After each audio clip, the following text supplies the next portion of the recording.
turn my phone down too. I got mine off. Do not disturb. There you go. I pledge allegiance to the flag of the United States of America and to the republic for which it stands, one nation, under God, indivisible, with liberty and justice for all.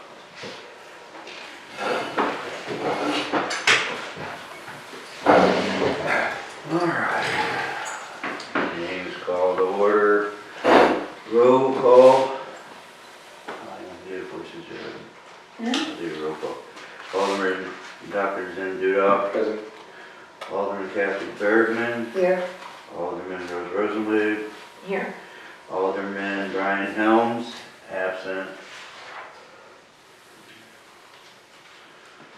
We have enough for a quorum, so we can move on to approval agenda.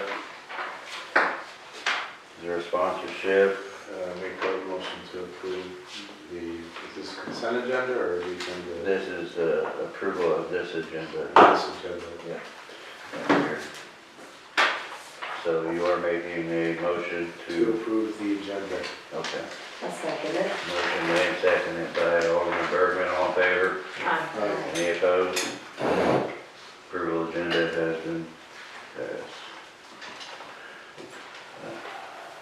All right, section 5, consent agenda, which includes minutes of previous meetings, treasurer's report, collector's report, bills, and city clerk to pay appropriate expenses as they come due allowed by budget.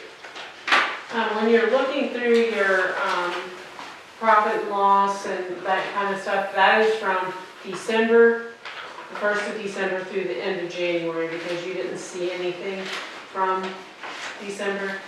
And you should have a treasurer's report from December and January.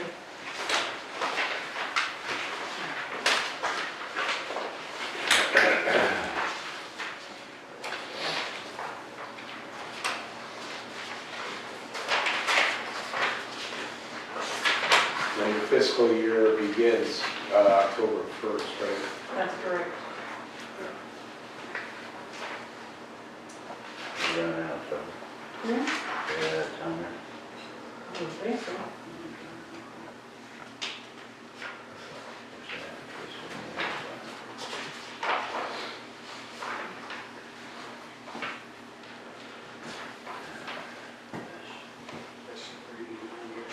Yeah, that's me. Okay, you're saying 2,000.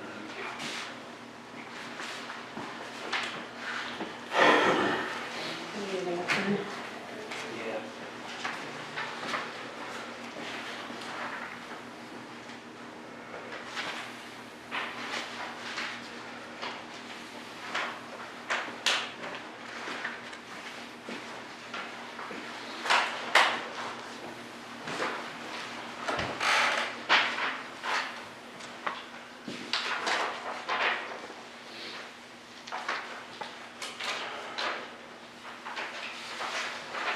Anybody having any thoughts?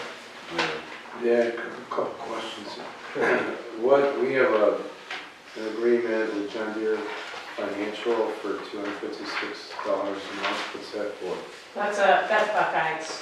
John Deere's the credit card. Oh, okay. That's how we pay for Oh, okay. that's our Buckeyes account.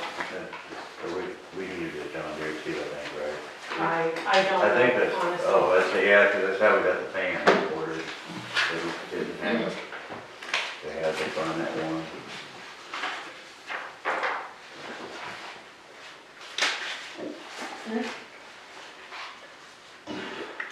And, if I make a motion to approve the consent agenda, are we closing this discussion on the budget report? 24, 25. Yeah, once you close it, but you can make a motion to discuss if you want to do that. Well, just a couple questions. Yeah. One is on the page 1, monthly budget report, December 2025. We've got, so we're 2 months into the year, the budgetary year, Mhm. and we got a 53% usage of the admin budget and 66% on sewer fund. Which Jess can break that down for you. The 53% in the admin budget, some of that has to do with sewer isn't paying their own payroll right now. General's doing that. We actually, our MOPR premiums were due by the end of December, and that was $20,000. Water and sewer being the most expensive items that are insured or entities that are insured, and sewer has not caught up from paying their insurance premium, so Is they that are. what's driving it up? Yes, And is there an anticipated reduction in that, or payment of it in full? it's I mean, paid in how- full, it's it's paid paid in in full. full. It's paid So in now full, it's just, now sewer So just needs to it's entirely- recuperate I see. from paying the insurance premium. Oh, okay.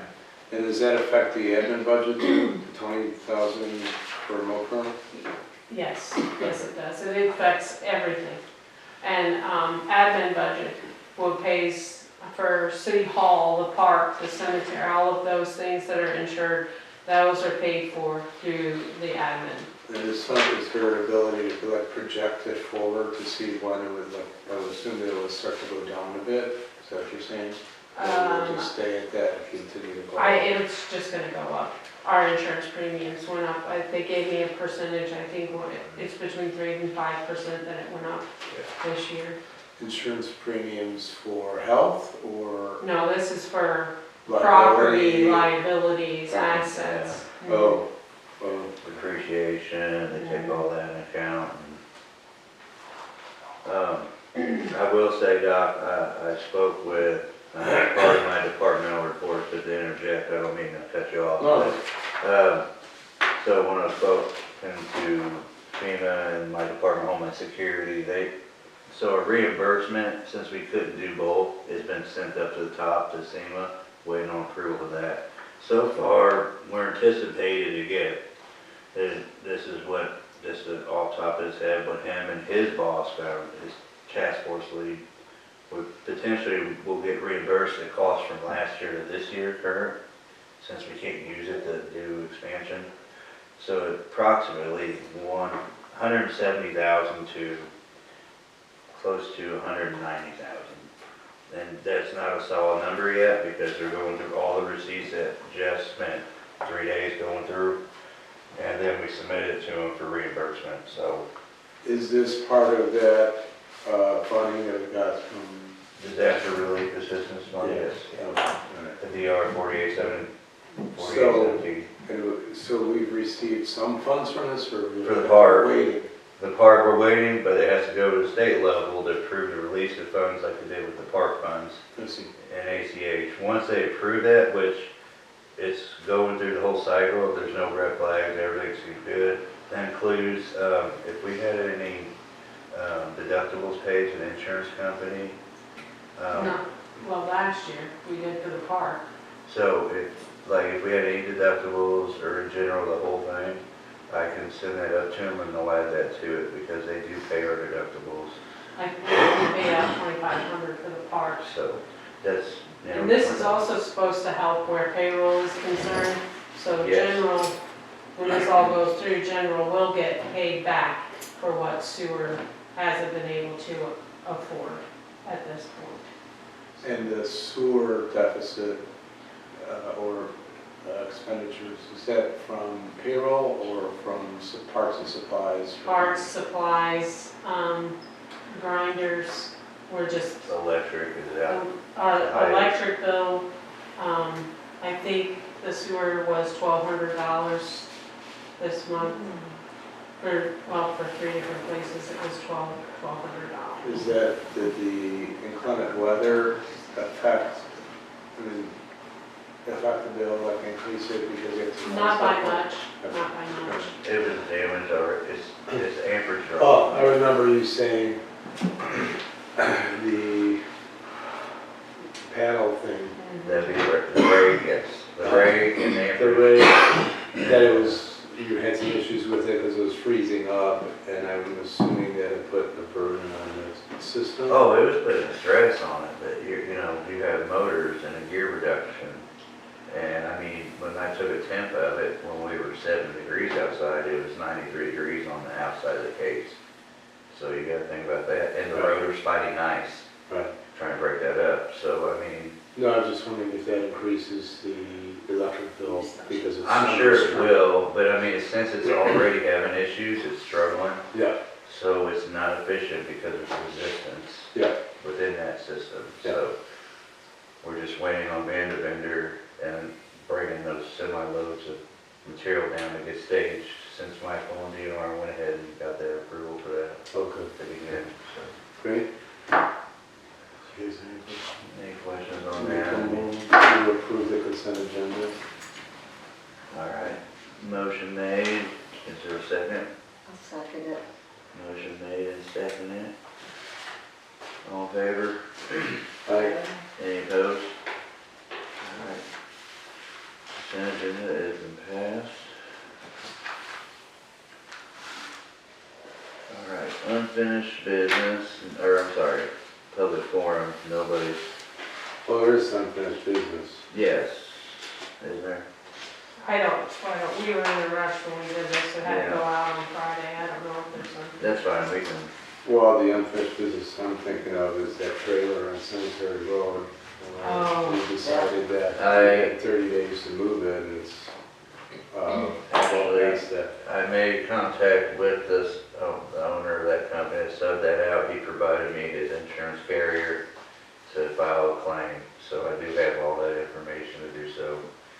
So, because I tried to reach out to the owner of the property, they're avoiding all of us because the issue, and his mom has made a remark to the original person that subbed this out that they're gonna tear it down where it sits, and that's not gonna happen. We have a main there, we have other things there, and there's just no way, unless you have the proper equipment, obviously, so.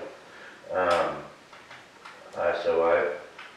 I submitted that, I told him we'll submit another final demand, but, the original guy that started this, that he hired to move it, and he subbed it out, said go ahead and file with his insurance and Right. see what you can do.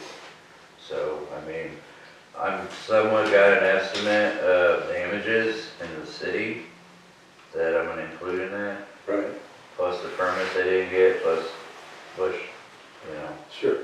So we'll file that claim and then let the insurance companies do what they gotta do. And we may have to get our city attorney, proactively maybe get an order of removal if it comes to it, so. And then, so that's fine. And then there's another, well, you and I had spoken of it, and I observed it, that someone with a tractor combine nailed the stop sign on 4th and Cemetery Road, or Sycamore, whatever you want to call it, and it's still like bent at a weird angle. So they need to fix that, I guess. Yeah. So, I don't know who it was, that's the name. Well, there's only like 2 or 3 people that run tractors up that road. There's actually more than that, what you think? Back Cemetery Road opens up to a gate, there's another gate, there's another farm. You got rigs back there, you've got, well, Vernon's old farm has a bunch of people up there, I mean, it's changed hands so many times. You know, I can pull it up and tell you, but I know there's farming back there and everything. But is it something we can do, or is it trash? Well, it needs a new T-post and needs to be reset. Okay. And then, we got plenty of T-posts, I found some. I'll have them replace that, pull that out and push it back in. And then we'll kind of offset it a little bit more, so, did they have an implement or something on there? I can't. They kind of hit it with the wheel and whatever they were dragging behind it, so. Okay, all right. Well, I'll be more, how to do that. Yeah,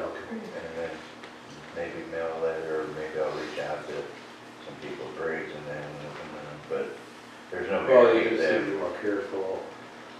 Well, that's a tight intersection anyway, but it's, okay, I mean, you've mentioned to me that it's gotten nailed a couple times. Oh, yeah. So you've got to hit a few times, so.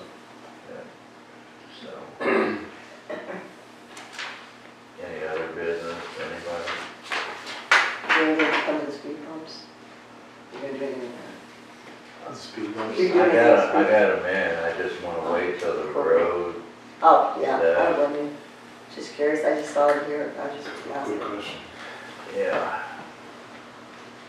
So I got what's called the speed track bumps, that kind of notify you, we have the signage and it's reflective DOT that says speed bumps ahead on Okay. both sides, so there's no confusion, but I got these portable ones that can go anywhere to hotspots. We can try them, and if it works good, we will continue, because they're cost efficient. They come up in the winter time, so we can plow Right. and put them back, so, I mean, it's not real hard. Well, that's fine. And then related to that, we spoke about, where I asked about putting up a map of where repairs are being done and, you know, what sections of Third Street or whatever in City Hall, so some walk in, they can go, oh, I did ask, is his name Brad? What's his name?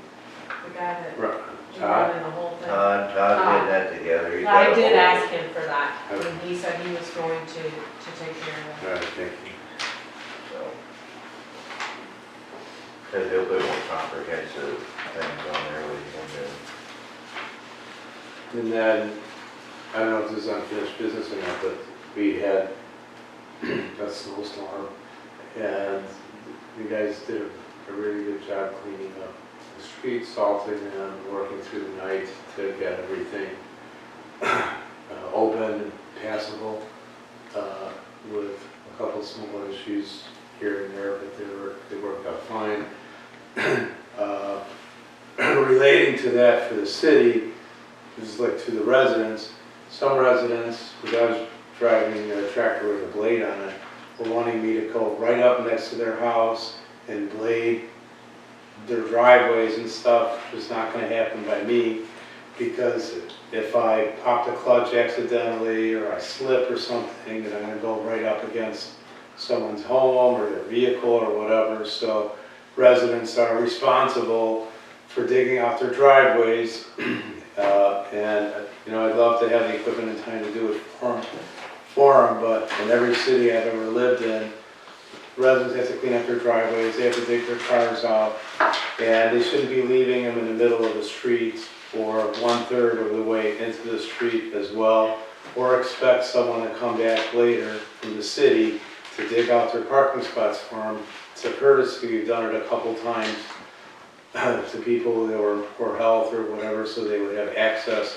But for someone that has 10 cars around their house or their driveway and has multiple people living in it, there should be enough able-bodied people in there with a shovel to clean out their cars. That's all. And to reiterate on that, there will not be any tolerance for people being aggressive towards any city workers doing their job and parking a vehicle in the middle of the road, because it will be towed, blocking ingress, because that was ridiculous, because out of protest because of snow. That's bizarre. So, the city workers are just doing their job, and when people tie them up, they're less productive, and it causes too much flack. So, you know, I've had, I don't know, I think there's 5 instances, including yours. And I won't even say what they called you, or me, but neither here nor there, but I mean, still, I think we did pretty good for the amount of snowfall we had, Oh, yeah. what we had to deal with, so. But, I just want to reiterate that, they're out there doing their jobs. I mean, we were out there hours, till we couldn't do it anymore, you too, Yeah. so. But, that's all I have on that, if you need anything. And then this is old business, but maybe new, I guess it's new business because it has to do with the sewers. So we'll discuss that in a minute. Okay. All right. So, one other thing, if we you done anything or heard any more about the truck parking? Oh, I've been waiting on that because of weather, and I need to go there and measure out and kind of get an actual, they want me to, take a wheel and see how much square footage it is. But yes, I plan on doing that. And also, if Mr. Wyatt don't end up renting that down there, MoDOT did give us a permit, to go across 61 where the car lot used to be. That'd be another spot there too, in and out. He paid his, For the next one, when did he pay it? when he paid his taxes. Oh, he did? Yes. Okay, so, but he told me if, When his wife paid it, she Okay. didn't pay that. either way. All right, but either way, yeah, I just want to see how much room there is, and if not, we can add, because we own that land over there, we can put more gravel or whatever, fill and gravel there, because it's just like an island. But yeah, I'm still working on that. Lately, I've been tied up with the FEMA and everything else right now, so I haven't even touched that area over there, to be honest with you. So I will have that done though, because it's on my list, but the truck club, And when you measure all that out, who do you have to submit that to? their corporate headquarters, Their corporate? because what they do is they base it off how many, like 53 foot, and how they can set it up, and safety concerns, and then the location. And I mentioned it to, Mr. Bader over here. He thought it was a good idea. So, and I told him I think it'd be beneficial too for him, business-wise, Absolutely. So we're gonna try that. Other than that, I'm gonna measure that square footage, see what they want, and then they'll come down and do a site inspection too. So, and then we'll go from there. But with the weather and everything else, it's kind of been bad. And then other things going on. And we had the FEMA, they came down to a spot check, just to see how things were going, which that was pretty good, so. But I'm gonna get on that as soon as it warms up, so I can get around there and kind of measure that, and see how many trucks we can try to fit in there, and then we'll have to get them to get with these other companies, like that park over there currently, so. And can you refresh my memory, who is the company that does that? Like, it's kind of old, It's called Truck Club. truck cub? Club. It's Oh, kind truck of club. like that, what was that was over like the motorhome club, Right. Okay. Yeah, I remember now. Like AAA, and like something. Okay. It's almost like that, yeah. All right. So. I can get the exact name if you want. Last time we did- I just couldn't remember who it was that we talked about. Okay.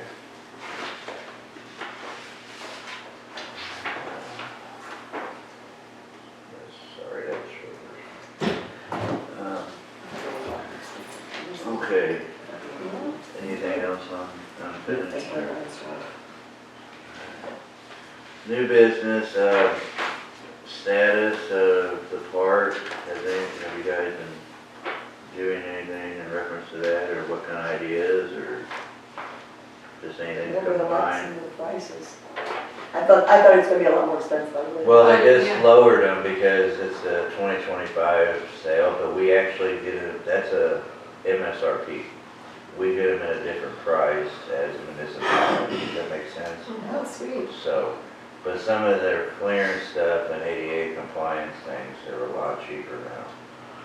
I also wanted to bring up, when Colby was here doing our reconciles, we did get, $29,457 for the park. And, I spoke with him about it because, it's in the general account, and I'm not necessarily comfortable with it staying there, because if it just sits there, it'll get absorbed. Instead of getting used for it will just pay bill and it'll get absorbed.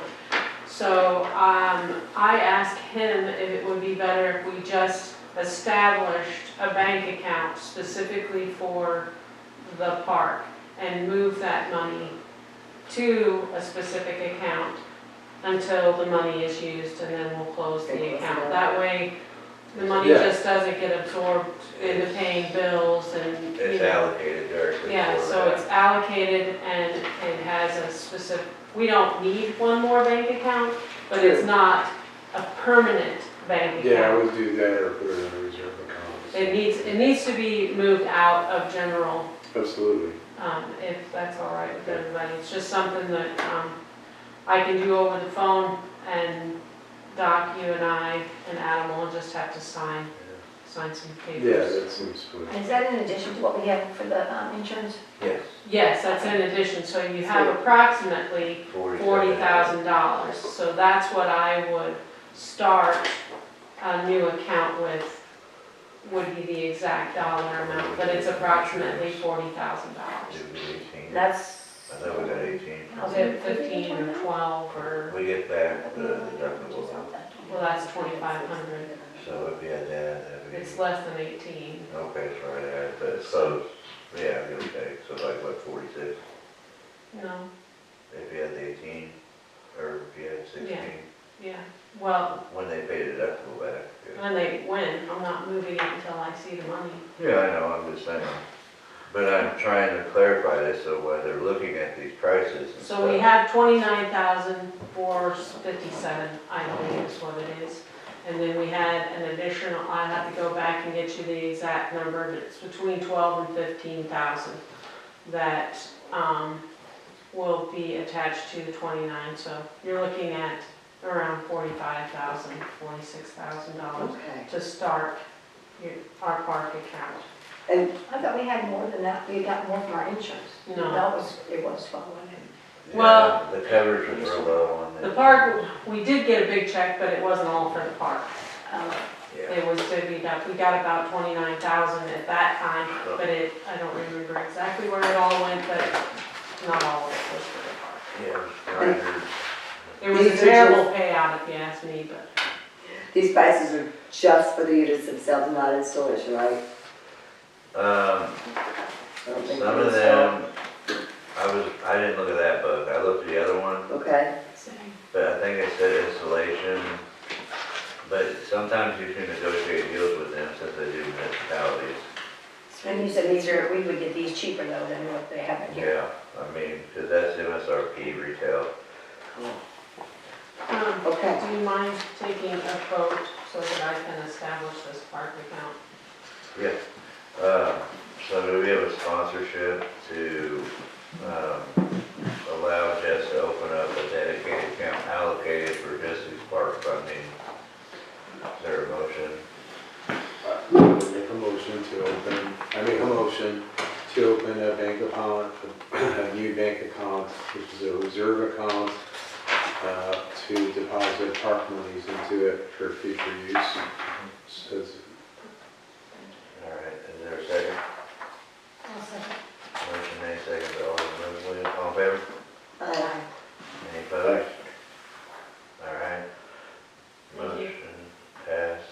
I'll get that done. We had to do it. So. Yeah. Then, relating to the park stuff, if we could have, if there's some way to have a census or survey about how many kids or what the rough ages are, it will help their job. It'll make their job easier because then they'll know what type of equipment to get that's going to be utilized the most. If there's toddlers around, or, if they're 10 years old, or, 9. And also, I mean, you probably think it's specific about you, but if we have children with special needs, that would be a consideration for some things that maybe possibly in there. And You know down the what road, we you may could have to do that. Is when through SEMA RPC, when we were getting all those, everybody's we can look at those forms and see if anybody, if in those homes, people have listed children. I still have them. We can go through all of those and Great. see. Sorry, I didn't mean to interrupt you. but- No. Do you have that? I, None of these have swings on them, but that will have to be separate. Do you have that? it's at home. Oh, I was just gonna show them the, There should be another one. I don't know. Because that one, if we can get that one, that'll help allocate them some of the other stuff. you know. And another thing, I know we voted to, you know, disincorporate or whatever the park, decommission it during that time. So we need to come up with a game plan, what to do to either, if you want to keep it the same, what you gotta do, what do you want to do with it? Or put it back down there. But then you're looking at security, threat, I mean, you're looking at a lot of different things too. It's not in a good location.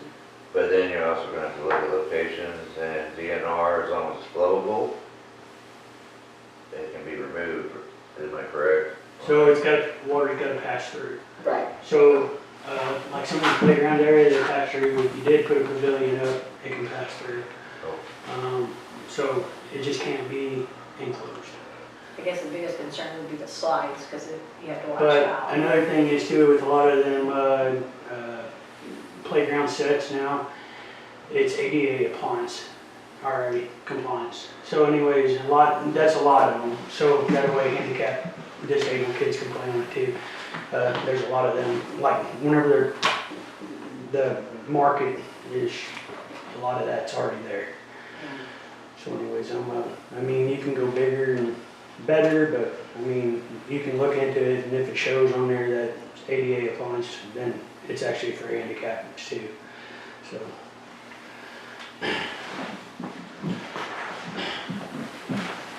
But like I was saying, you know, I know I talked with Adam and stuff, and said something to do about before too, but like down here that we're out by the highway, everybody can see it and everything. It's not just our kids in the city kind of play. You got, you know, people passing through, want to let their kids have a day of fun in a park area or something, and you got that too. So I guess the concern that I have with being really close, and I don't know where exactly it would be, but I would not want it to be too close to Highway 61, because the way them truckers come around sometimes, I mean, I would be afraid. Yeah. You know, if it stops back farther, that's one thing, but I would not want it too close to 61. yeah, I'm not saying to get right up on 61. I mean, like in front of Adam's house and that area there, that'd be a good spot. I mean, even like right over here across from City Hall would be a good spot too. I mean, in a way, I mean, really don't need, I mean, you ain't gonna put that great big of a playground area. You're just gonna have a roadside park or whatever. Are you gonna get the respect from the evening clientele at the theaters? Well, and that's what I'm getting at. I mean, Because first time that happens, personally, myself, it needs to be somewhere where everybody can see it. I mean, when it's down there in that hole down there, a lot of people didn't know a park was in this town unless they asked. I did. The other thing I that remember is, Years. I mean, not being mean, but the riprap going down there and drugs used and needles dropped on the ground and stuff, you know, little kids start running around. And I don't want to see nobody get stuck with a needle or anything. And I mean, it can happen out in the middle of daylight here too, but, you know, it's more apt, probably not. Yeah. But So if, considering that, do we have to have furnished a restroom, a bathroom? so if you do furnish a bathroom, you could do like we do at Dave Peakley Park. We have a porta potty. And it's only there through the spring and summer months, and then they come and get it. They clean it, not like O'Neill or anything like that could bring one in. I do know that we had to put a privacy where water could pass through, because that's a flooded area too, where we had to put basically like a privacy fence around it to cover it up, just to, I guess, get it out of sight, out of mind, that kind of deal. That way, it wasn't just sitting there, big blue thing. So, but I mean, personally myself, you can buy the fencing too, like with these companies. They have fencing too that you can actually get supplied with it. So anyways, and that's where you're finding too that, because I know like out there in Prairieville at the splash pad in the new park they got right there by 51, them are great parks, I love them. My nieces and little nephew loves it too. But it's got the gate on there where little kid can't reach up, and you just pull the top of the gate and it unlocks it. And that's what I like about them. So, but yeah, I mean, I wouldn't want the park to be right there in the curve. I've only had a lot of truck accidents right there, rollovers, semis rolling over and stuff before. So I wouldn't want it right there. But somewhere in that general area. I mean, somewhere where the public can actually see it, residents can see it. Anyways, I mean, down in the old school field, and there again, yeah, it's an open area, it's seen by the public, but there's not enough eyes on it. And, you know, and then, I mean, the other thing is like, I know like Adam, I know the neighbor, the other neighbor, they all got video cameras pointing that away, so any vandalism or anything like that goes on, it's gonna be surveillance. So, I mean, I'm just trying to, and I know down there, the old school field, you ain't got really nothing there, nobody can really see anything. I mean, unless you drive by. I mean, like, dude off, yeah, you can be up on a hill and look down, but you're not gonna see everything, so. Oh, I ain't doing it You're already. doing that. Documenting. But I mean, most of your kids, I mean, just in reality, most of your kids are basically on this side of town. I mean, on this side of town and up. You know, I mean, you do got kids on the other side of town, but I mean, it's I mean, you got a few little ones over there, which our parents are gonna have to bring them down. You know, I mean, but there is some of them that can be on their own and come down and play too. I mean, but. Now, just figure people parking along the street then, or are we trying to figure out a little bit of parking on that Well, you spot can put a too? gravel lot in. Yeah. I mean, you know, gravel, it ain't gonna matter if we put a little gravel lot in or something. Yeah. I mean, water raises up, it washes it off, we just put it back. I mean, that's all we can really do. And then the other thing is too, is with Joker's doing all the stormwater upgrades down here too, that's gonna help out 100% on being, you know, soft and all that. It's gonna drop all the water out to where it needs to go, so. But, I mean, just personally, I mean, I think it'd be good in a location out here where people can see it. Yeah. I mean, so. Yeah, I always saw it in front of the house. Yeah.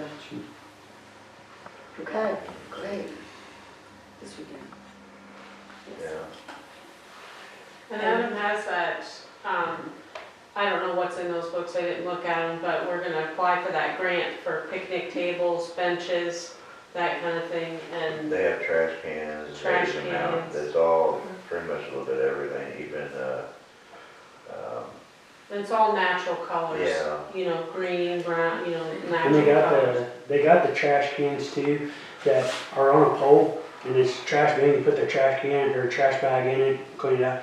If flood water did come, you can actually unpin them and pull them off and take them away from there. And anyways, you almost. get- I'm sorry, didn't interrupt you. No, you're good. Can you get us, or tell us, I'm not physically tell us, or can you give us a list of what the grant will cover? You said it'll cover for the Well, picnic the way tables, the trash this, cans? the way this works is we have to pick what we want and get the bid from this company and then submit it to DNR is the way, so, Adam, you Yeah, did yeah. have, I don't know if it's in your box or up there's there. a couple of them around here. What are you looking for? The That recycling. recycled tire, I don't have one in my box. I mean, just something that we kind of know what the grant will cover, so Yeah. it won't go into our budget It too. covers picnic, yeah, I mean, they vary depending on what style, so. I can get that. And I can get it, yeah, because I've been working on homes, I've been looking at the whole book's got so much in there. We'll like- just have to determine how many you need and or even- you want. And you're gonna want several park benches, I would think, Yes. for moms to be sitting out there, hopefully watching their children. Do they come with little umbrellas? Some of them have umbrellas, and Oh, then one has umbrellas. an end, if you're in a wheelchair, you can roll up and you don't have to worry about hitting the sides. you And know, I would like one for just right out front here, just a, I don't know, and maybe a picnic table out in the yard, unless Doc's gonna put a sculpture out there, he said he was going to. We need to, because St. John put one out Yeah. there. Okay, You yes, said oh, I that you forgot. would. Can we put a sculpture out here since St. John did theirs?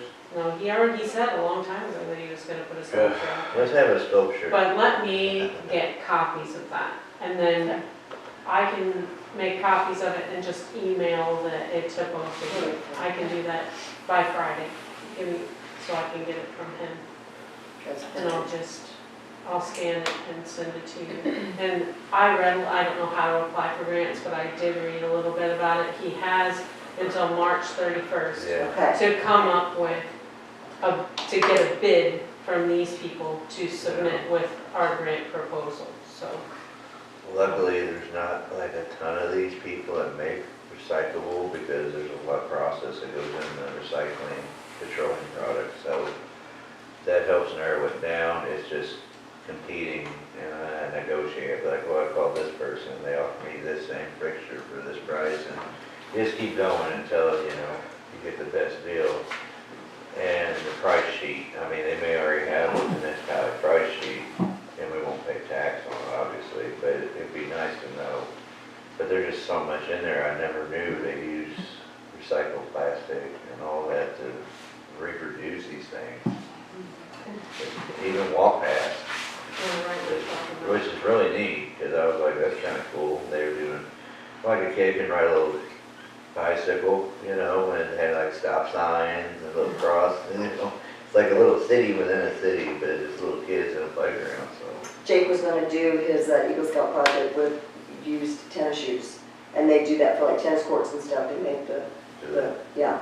But I didn't have any place to store 10,000 shoes, And so pickleball, you had to pick a different one. pickleball, you brought up pickleball.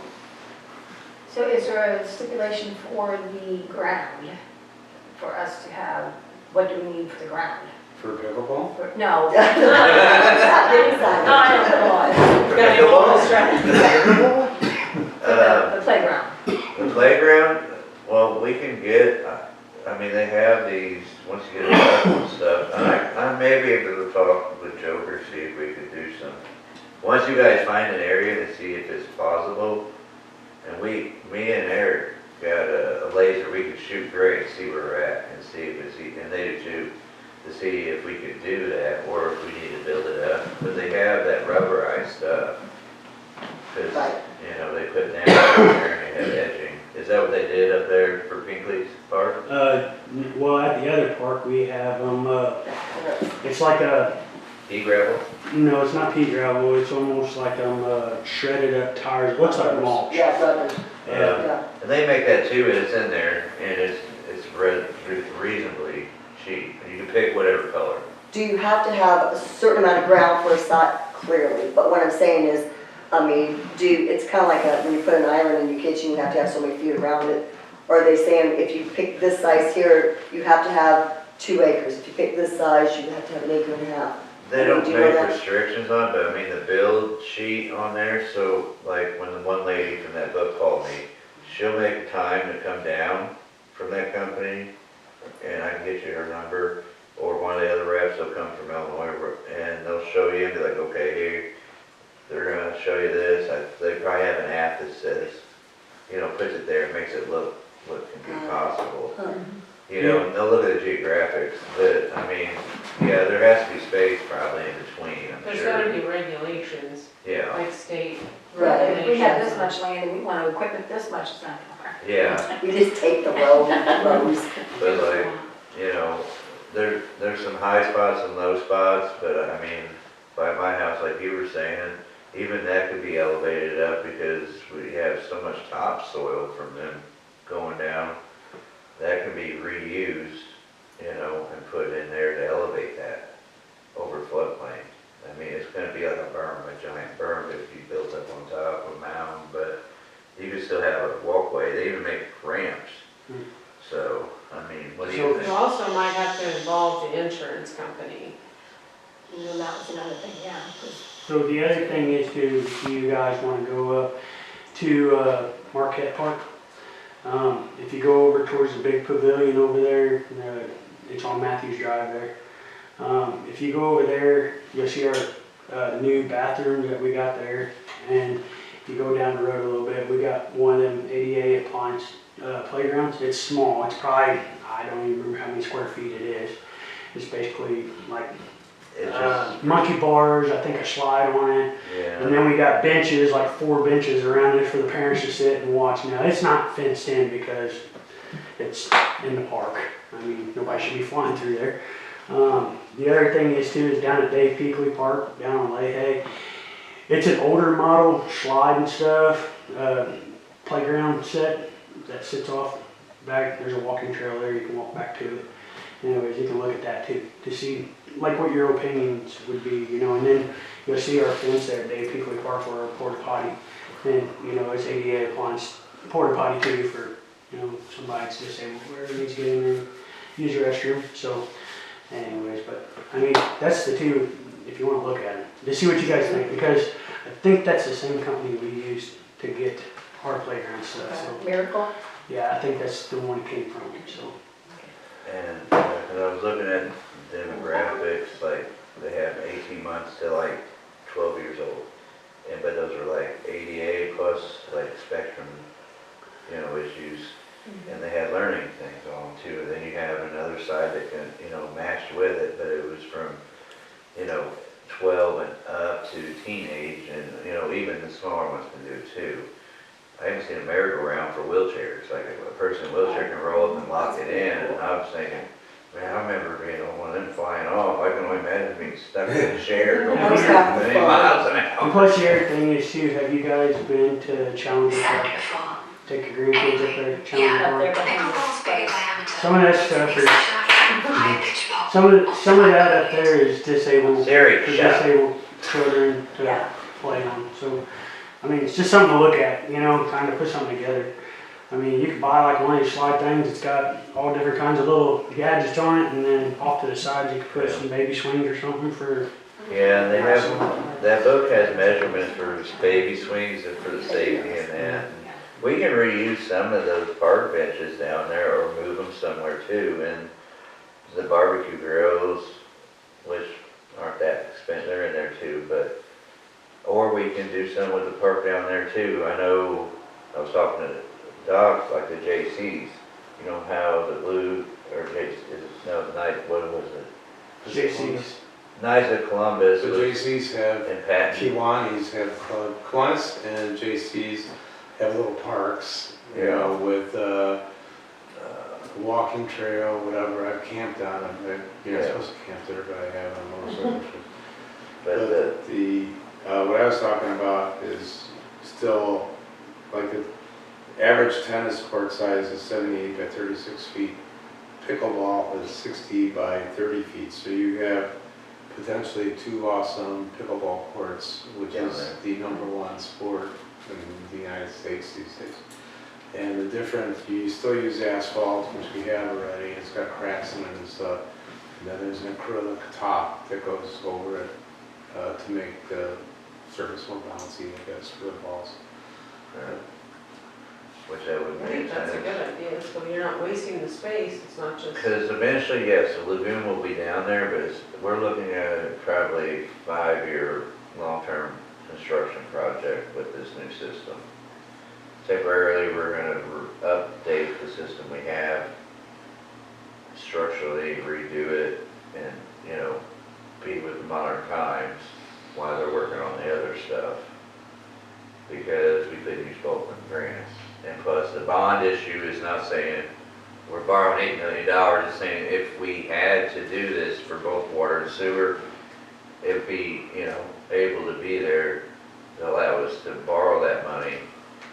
And we could consolidate that, what I'm understanding from Michael at times, those bonds we previously have left over, we consolidate them at a lower interest rate.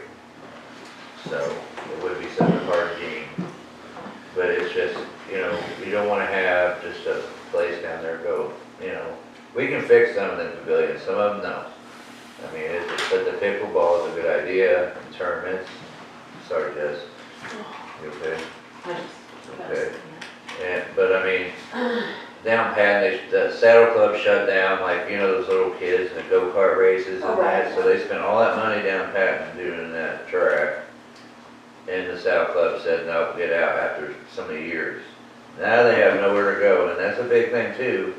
And they pay good money, because JC's was talking to us about it one time, wanted to pay us so much for entry fees and that. But it's not just that, it's bringing, you know. Well, yeah, or a dirt bike track, I don't know, it's a small thing. On Route 3, about 5 miles up from Turkey Bluffs, there's a path opened up where people are on dirt bikes, you know, and it's, you can park there and I've seen people riding. So we don't have I don't think we have a spot that big for anything like that, unless it was like little kids for these people that I see on Cemetery Road on their 4x4 wheelers, Yeah. zipping around, so. These are just like, they provided the fence, which we already have, and then they provided the bleachers down there, the saddle club and all this, and they just went. You know, my assessment on the old park was that there are a couple buildings that just need, one of them was still reasonably good, and the roofing just needed to be painted with a galvanized water, weatherproof or whatever, and the other one's more run down, and whoever built that did a shoddy job with the roof trusses, and that's the other thing. And it also brings us back to the lean-to at the municipal plant, which it's in need of immediate repair. And it needs probably 4 16-foot 4x4s that can be made into an 8x8 to support the mains down the middle of this collapse. There's one that's broken already. I tacked one and broke it and reinforced it, but it's just wound around with mule tape right now, and it's pretty janky. Well, so, how to put this, I was gonna put that in my report with EMD, but, today's phone call was another thing. I'm still fighting with mitigation. Yeah. I'm doubling the money to replace it, and I showed schematics because when we had our conference call, I said, you cannot find another lean-to that was built, not the spec, not the building code, not the anything. Yeah. Like, there's nothing to base it off of. I mean, realistically, you could reuse a lot of the materials. I think what needs to be done is on that, it's going this way, so that on this fence, on that chain link fence, you bore 2 holes, and then you put fresh poles, whatever, and this, like break it down and move it, turn it 90 degrees essentially. And you can reuse some of the posts that exist, and that way you can back straight in with a truck to dump stuff off, and you can pull equipment into it to hide it, so you don't have that weird That angle. right turn Yeah, that's to make, horrible in there. which sets you up for failure, yeah. And you could even, I don't know how much clearance we need on the other side with some cement pond things, but, That's our fish koi pond. yeah, you're right. So, however, I don't know how much clearance you need there, but if you spray paint it, then I think you should just get an auger and start digging holes and move it over. We can. I mean, it's your call. I'm just trying to get something approved that's up to code and standards that, that longevity wise. Or take the whole thing apart and get 2 there, you could put in 40-foot shipping containers, and then get one of those arch covers over the top so that it's rated for 100-mile-an-hour winds, Chris. We need a resurvey too, Yeah. because we got encroachment Right. bad.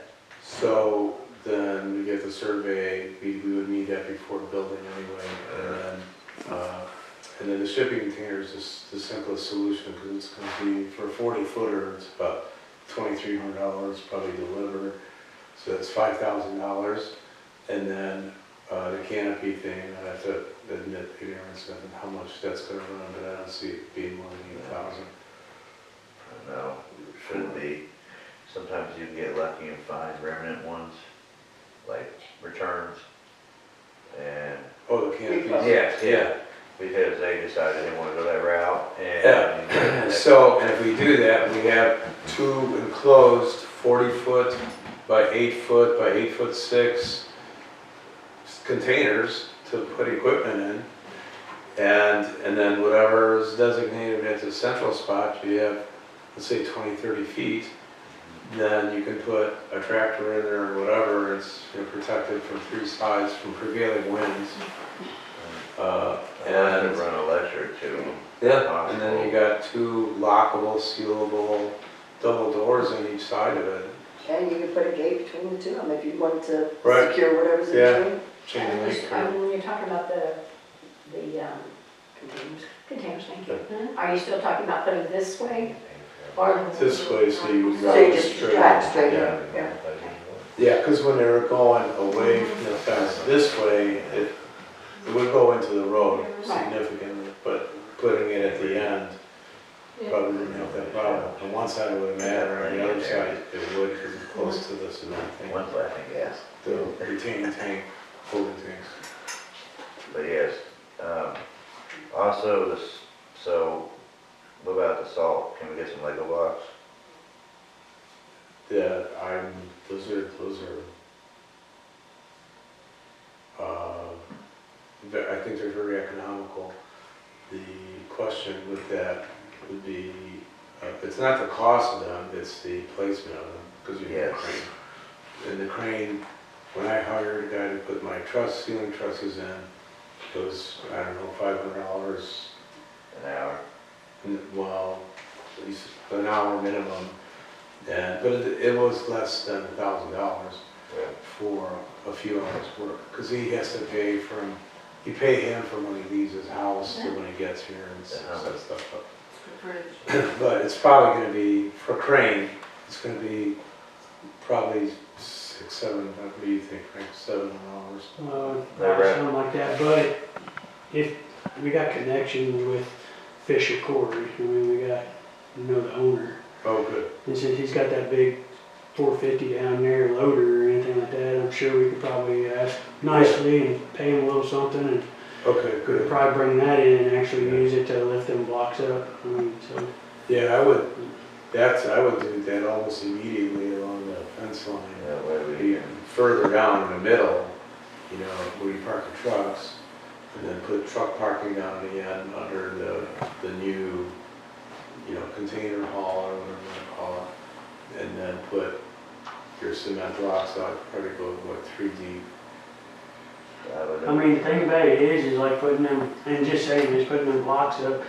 I mean, a good spot possibly for that, to put the salt in, keep it out of our way and everything too, is for any kind of traffic we get in there or something, because if we gotta pull a semi in there, basically, that's I think that's the reason why lean to got put that way, because the drying beds were there at one time, and Billman, where they used to haul for us, they had to pull all the way in there and cut that truck around to get that tanker backed around to get it to go back out the other way. Which I know we got the second gate out there, we just don't have a driveway that goes all the way around. yeah, we don't have a road. But the other thing, it's for some odd reason, I mean, we probably didn't have Billman's ever again, but if we had a sludge hauler or something like that over time, that's got a tanker like that. I mean, we did have one before like that, but it wasn't Billman. But the thing about it is if we got a big tandem or something, bringing in a load of salt, or bringing in just whatever, we got them where we can still pull them forwards and turn them around or whatever. But over there on the other side of the 55 or 50,000 gallon sludge tank over by where the dog kennels were at, it'd probably be an ideal place to put your bins at too, so. For your salt and stuff. Yeah. That back corner there. Yeah, because, I mean, if you put it over here by the front gate where we got gravel at and all that right now, you're just bringing it out more, making more of basically a maze trying to get in, Easier so. for the tractor to get in there, we were talking about, back there, get it, and if they had to go out the other gate. Yeah. We could, yeah. Can you think of a way, given what we're talking about, like if we widened one of the drives back there, or created another road or another Well, like I gate? was telling Adam too, what we could do too is we could take part of the fence out and give ourselves more security fence outward if we need to go like out in that field. Because that's all ours back there. I mean, the only thing is we gotta worry about is the effluent line going to the creek. Make sure we don't put something on top of that or put too much weight that breaks it. Yeah. I mean, that's basically all we gotta really worry about. And then, out there towards the front, we own that all the way over to the other owner's property there, where that ditch line runs down through, we actually own that. That goes all the way back. I mean, we was looking at that on the partials the other day, trying to see where that actually went, so. Or make like something like that, so you get into like a circle drive, where someone could just do a loop. And that's Yeah. what we're talking And we about. was talking about that, where we could go in, pull the truck in, go all the way around and come back out. But there again, with a semi, just saying. I mean, sometimes it's a headache with them.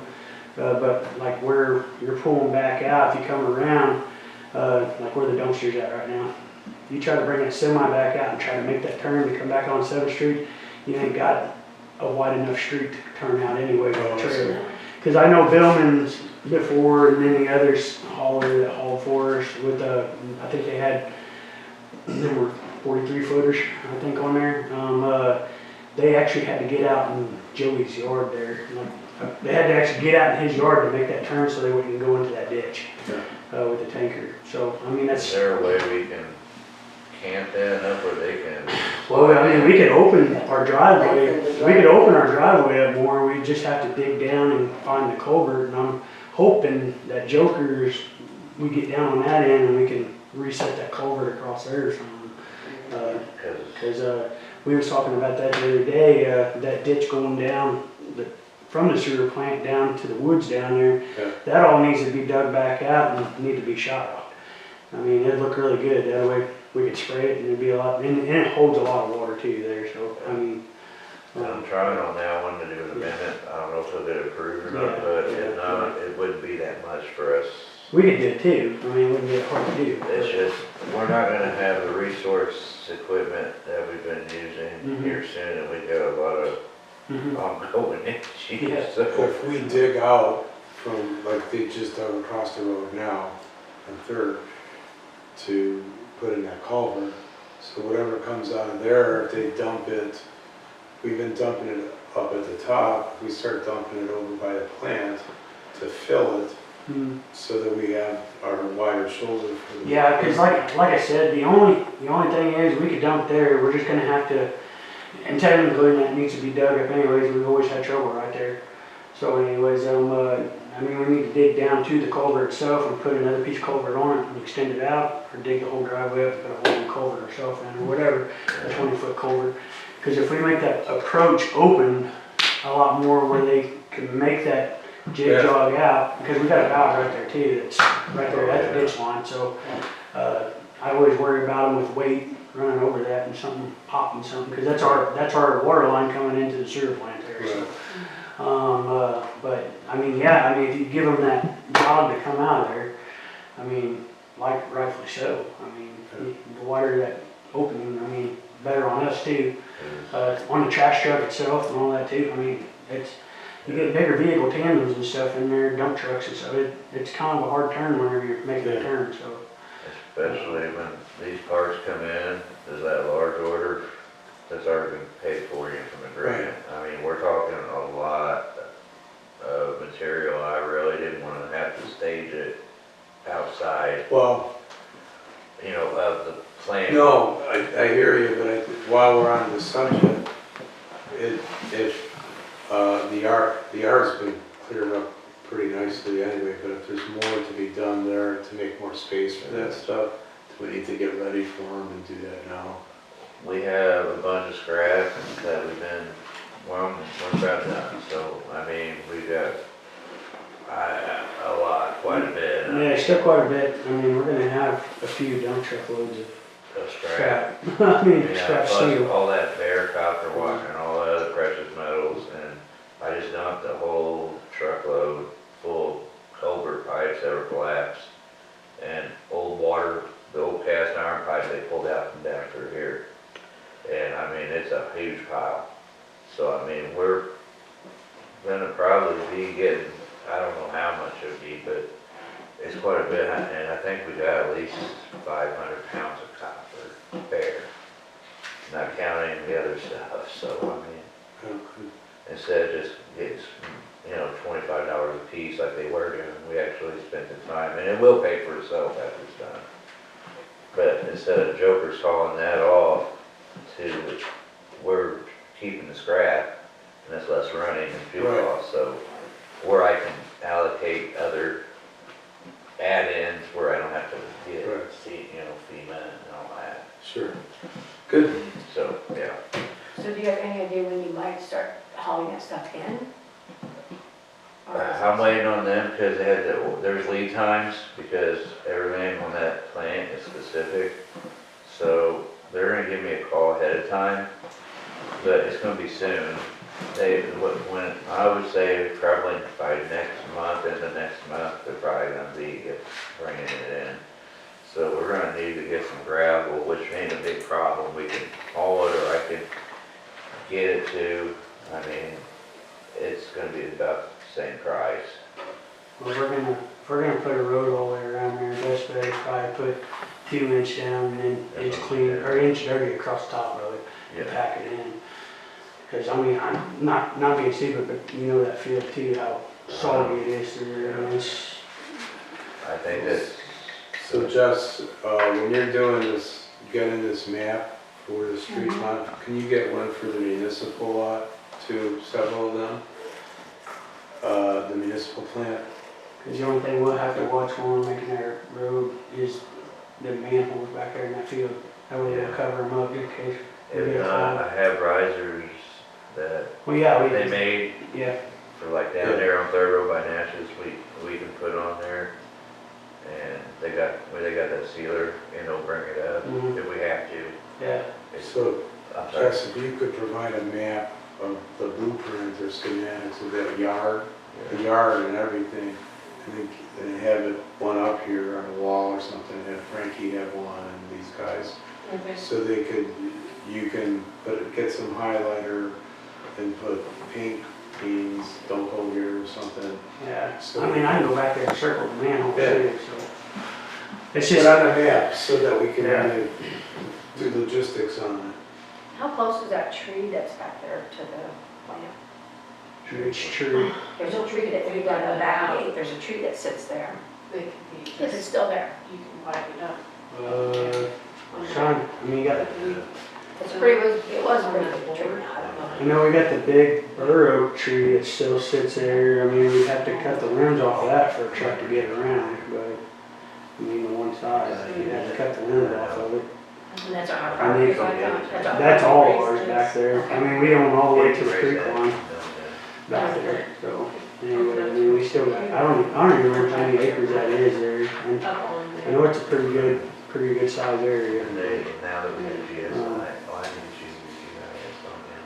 We can do actual GSI. But it's just so we don't cover up our influent You Right. could get big. where everybody- manhole, because if turtle gets plugged in or something, at least I can No, open it one up. of these ones you look at, but if there's a clear shot through there, then we ought to take it as well as lighting in the areas that we can. Because that's, even if pulling with the tractor, it's a tight turn going in there. Or the blade. Yeah, That was a good deal, Yeah. but, That's not a good deal. I'm sorry. We were Great. talking about budgets and maps. I thought, what I was saying is if these maps that Doc was, if we had a laptop, just a cheap laptop or an iPad or something that can be hooked up to your board up here, that you can use, project your GSI up there and you could visually see, you know, great big and everybody could see it. You know, Yeah, that's but- all I was wondering. Doc, how do you work that thing? Like, Plugged into your laptop. And that thing Yeah. lights up? I haven't tried it yet, I bought the cord. you didn't buy the cord, I put it on there. I put one of these You did. cords. Do we have a That's not- survey map? Huh? I got one. No, I have one that fits the Yeah, US. it's sure, it showed the treatment plant here, man. It showed where the line comes in and it shows. And then I got that blueprint I down there, don't it's got know, the we need to mess schematics. with it, see Wait, if we one, can make it work Right then. Alright, in our spare time. so we'll work on that. Okay, so we're Back to gonna the- work on the park thing. Okay, Okay, we're all over the place. yeah, we are. Big thing on that is, as soon as you guys figure it out, let me know, and I will just let them know it's in process. I've been holding it off, but We're gonna get together this weekend. it's a yes, use yes. it or lose it deal thing. Yeah, and don't lose You it, got yeah. till November, but we don't wanna get behind, you know, lead times and stuff, and then I'm like, what do I do, buy it, and store it back there like they did years ago, you know? Yeah. So, Okay. alright, moving on. An ordinance to amend 420, or ordinance 420, regarding resident responsibilities for care and maintenance of their laterals, grinders, discharge lines, etc. That is all part of that 30-page ordinance. I'm sure we're all familiar with it. I So, provide, Adam put it together and for you to look at, and if you have questions or you want to modify things, or I it make doesn't copies of necessarily have to be voted on tonight. it. We can do a first.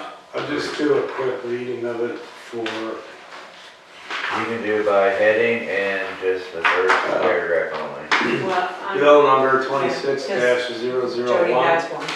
Oh, yes. yeah, Amending ordinance number 420, section of user responsibilities by adopting or replacing language of establishing owner and user responsibility in ordinance amending ordinance establishing resident responsibility of utility systems, system consisting of both utilities, water, and sewer furnished by City of St. Mary, and define owner responsibilities and city responsibilities of costs incurred. This wording on this is awkward, but basically, so I think that needs to be cleaned up a little bit somehow. It's defining who's who. Right, I know it but, sounds weird, you're adding, but for the record, this is an ordinance that deals with the owners being responsible from the meter to the house.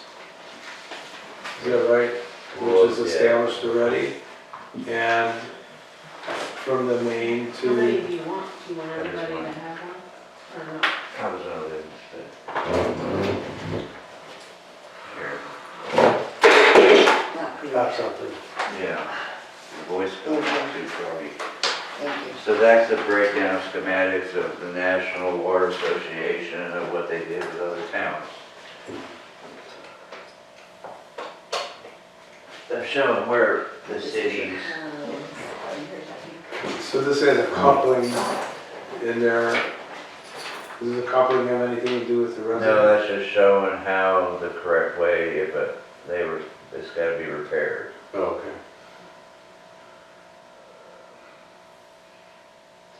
Oh, this includes the backfill,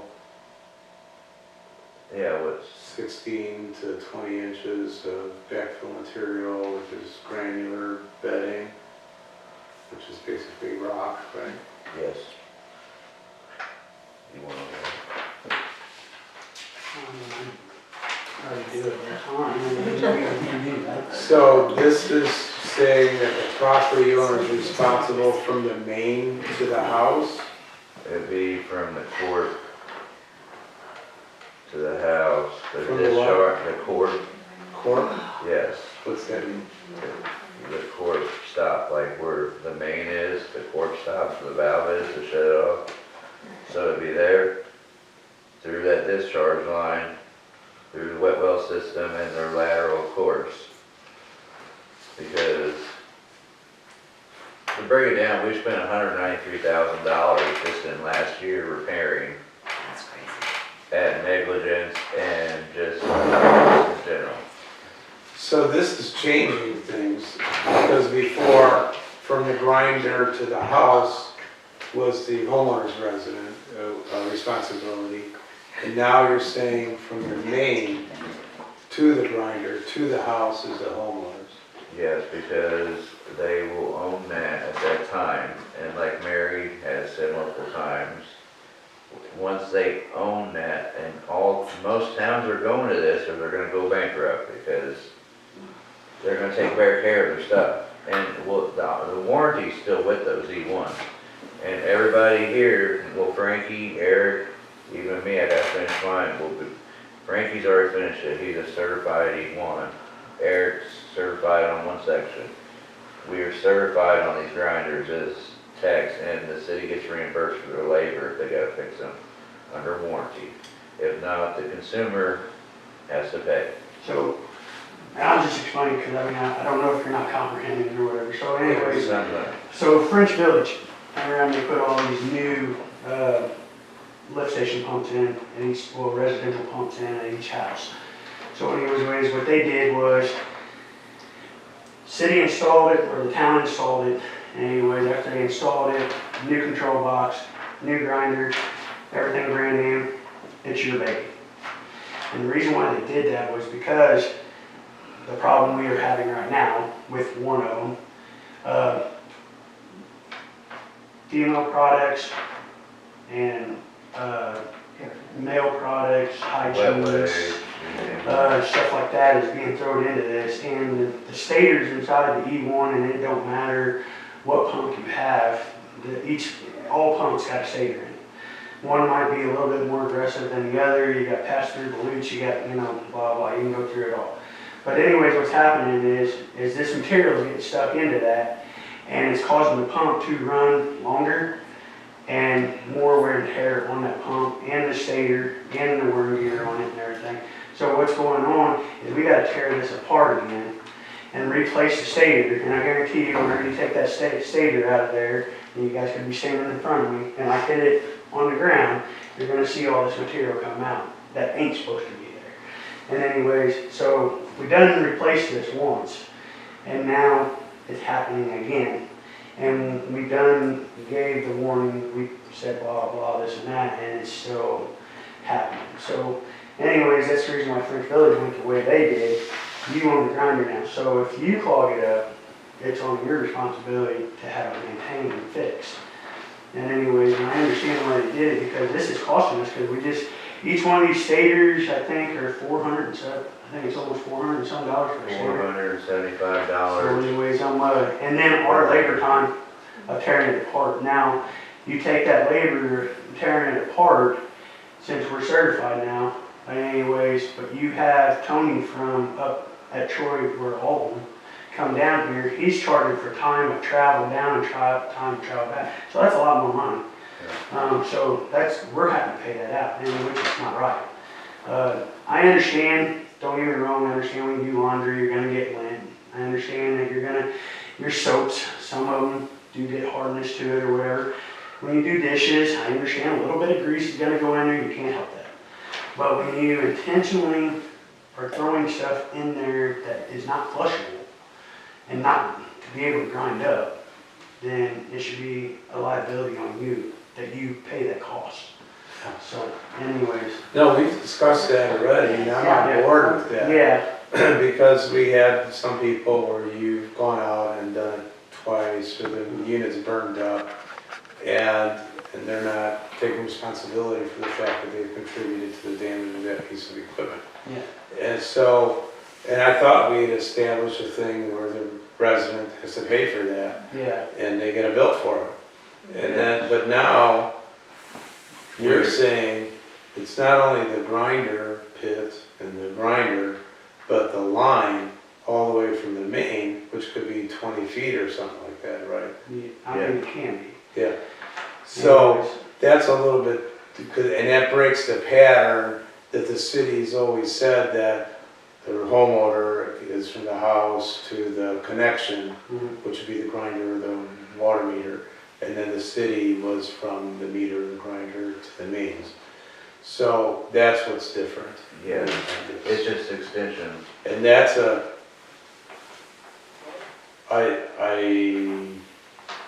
I feel personally, I feel a little uncomfortable with that, and I'm saying this both as a resident and as an alderman. As an alderman, I understand that the city can go broke fixing those lines all the time. As a resident, given what I know about the magnificent Charlie Ray and all the money he saved us, there's all these squirrely connections that he's put in, as well as shaky, questionable cuts in the road and whatever, that prior administrations have touted him as being the great savior, engineering savior of St. Mary. And what's we're learning is that that's not the case, so now the resident and the city both have to eat now, that. the thing about this is too, we got that this scale right here is what I'm looking at, and it's not, nothing against you, the scale I'm looking at, so if we do go gravity fed, the whole town, then you are responsible from that, By, from your house to that main, Yeah. you are responsible. When we do the connection, yeah, as in coming through doing the connection, But that's a different, yes, I understand that. Yeah. But, I mean, I'm with you kind of on that too. I mean, I understand where our concept is going on both ends. I mean, with the grinder, I mean, if I put you a new grinder in your pit, Yeah. a new control panel in there, you should be reliable for that. for sure. Now, you got old pipeline still in the ground, that breaks. I mean, you know, we have to fix it, or you have to fix it, whatever. I understand where you're coming from. Now, I can take the factor of is, if that line breaks because of high pressure or something, and I pull it apart and I see something in there that wasn't supposed to be in there, then I can see, that's why You know, we you know, put that it's one in of that. there for Yeah, that yeah. reason, because they have hot, those are high pressure, but high head pressures. because, I mean, we're eating too much cost. Yeah. But we should I be charging understand that, yeah. all along. I mean, We have the. You know, and the ordinance has been just kind of for so many decades. And I see what your point. I mean, I tried to pay half on the house I had to pay that or whatever, everybody helped, you know, whatever, but, you know, like Frankie said, you know, the one that's been rebuilt 3 times is at my mother's, and it's working fine. yeah, And, you know, good practice, have a loaner, so when we're rebuilding them in-house, we're saving money in the long run. Oh, yeah, no question. You know, and also, it's in that verbatim in there, that they can choose somebody to fix it, or we could do it at the prevailing wage of what we have by the county, you know? And if it is a warranty, we submit that to Adam or, you know, over there in Troy. He says, okay, they pay for it. So the whole thing's paid for, it won't come out of homeowners, because you got 2 years. You know, I think it's 2 years, isn't it? I think if I remember right. 2 years. Is this 3-time rebuild, is that all from the same house? Or you? No, one was at one and the 2 was from, yes, 2 from one house. 2 was at one location? Yes, and we even had the owner of the company come down because we couldn't even Is figure this it out. on 4th Street? Yes, The other one was on 8th Street. yes. But we talked to her, and I think we got that situated out, knock on wood, because we haven't had no problems since then. And then I just was over there a couple of days ago, just looking at the pit. I was just being nosy, because the lights ain't going off or anything. So I was like, you know, I want to stop and look. There's no flushable wipes in there. Well, flushable wipes, you want to call them. They're not in there no more. So I think we, hopefully, Yes, that was a, yeah, so. I think I'm kind of with you, Zen. Looking at it from that point, I think maybe we need to put in black and white, these are the stipulation, if you get caught with these things in there. Because you don't want to punish everybody to make them have a whole new system, and they're responsible for that, and that they're now responsible for, you know, hearing the way out there, when it may have been something that they didn't intentionally do.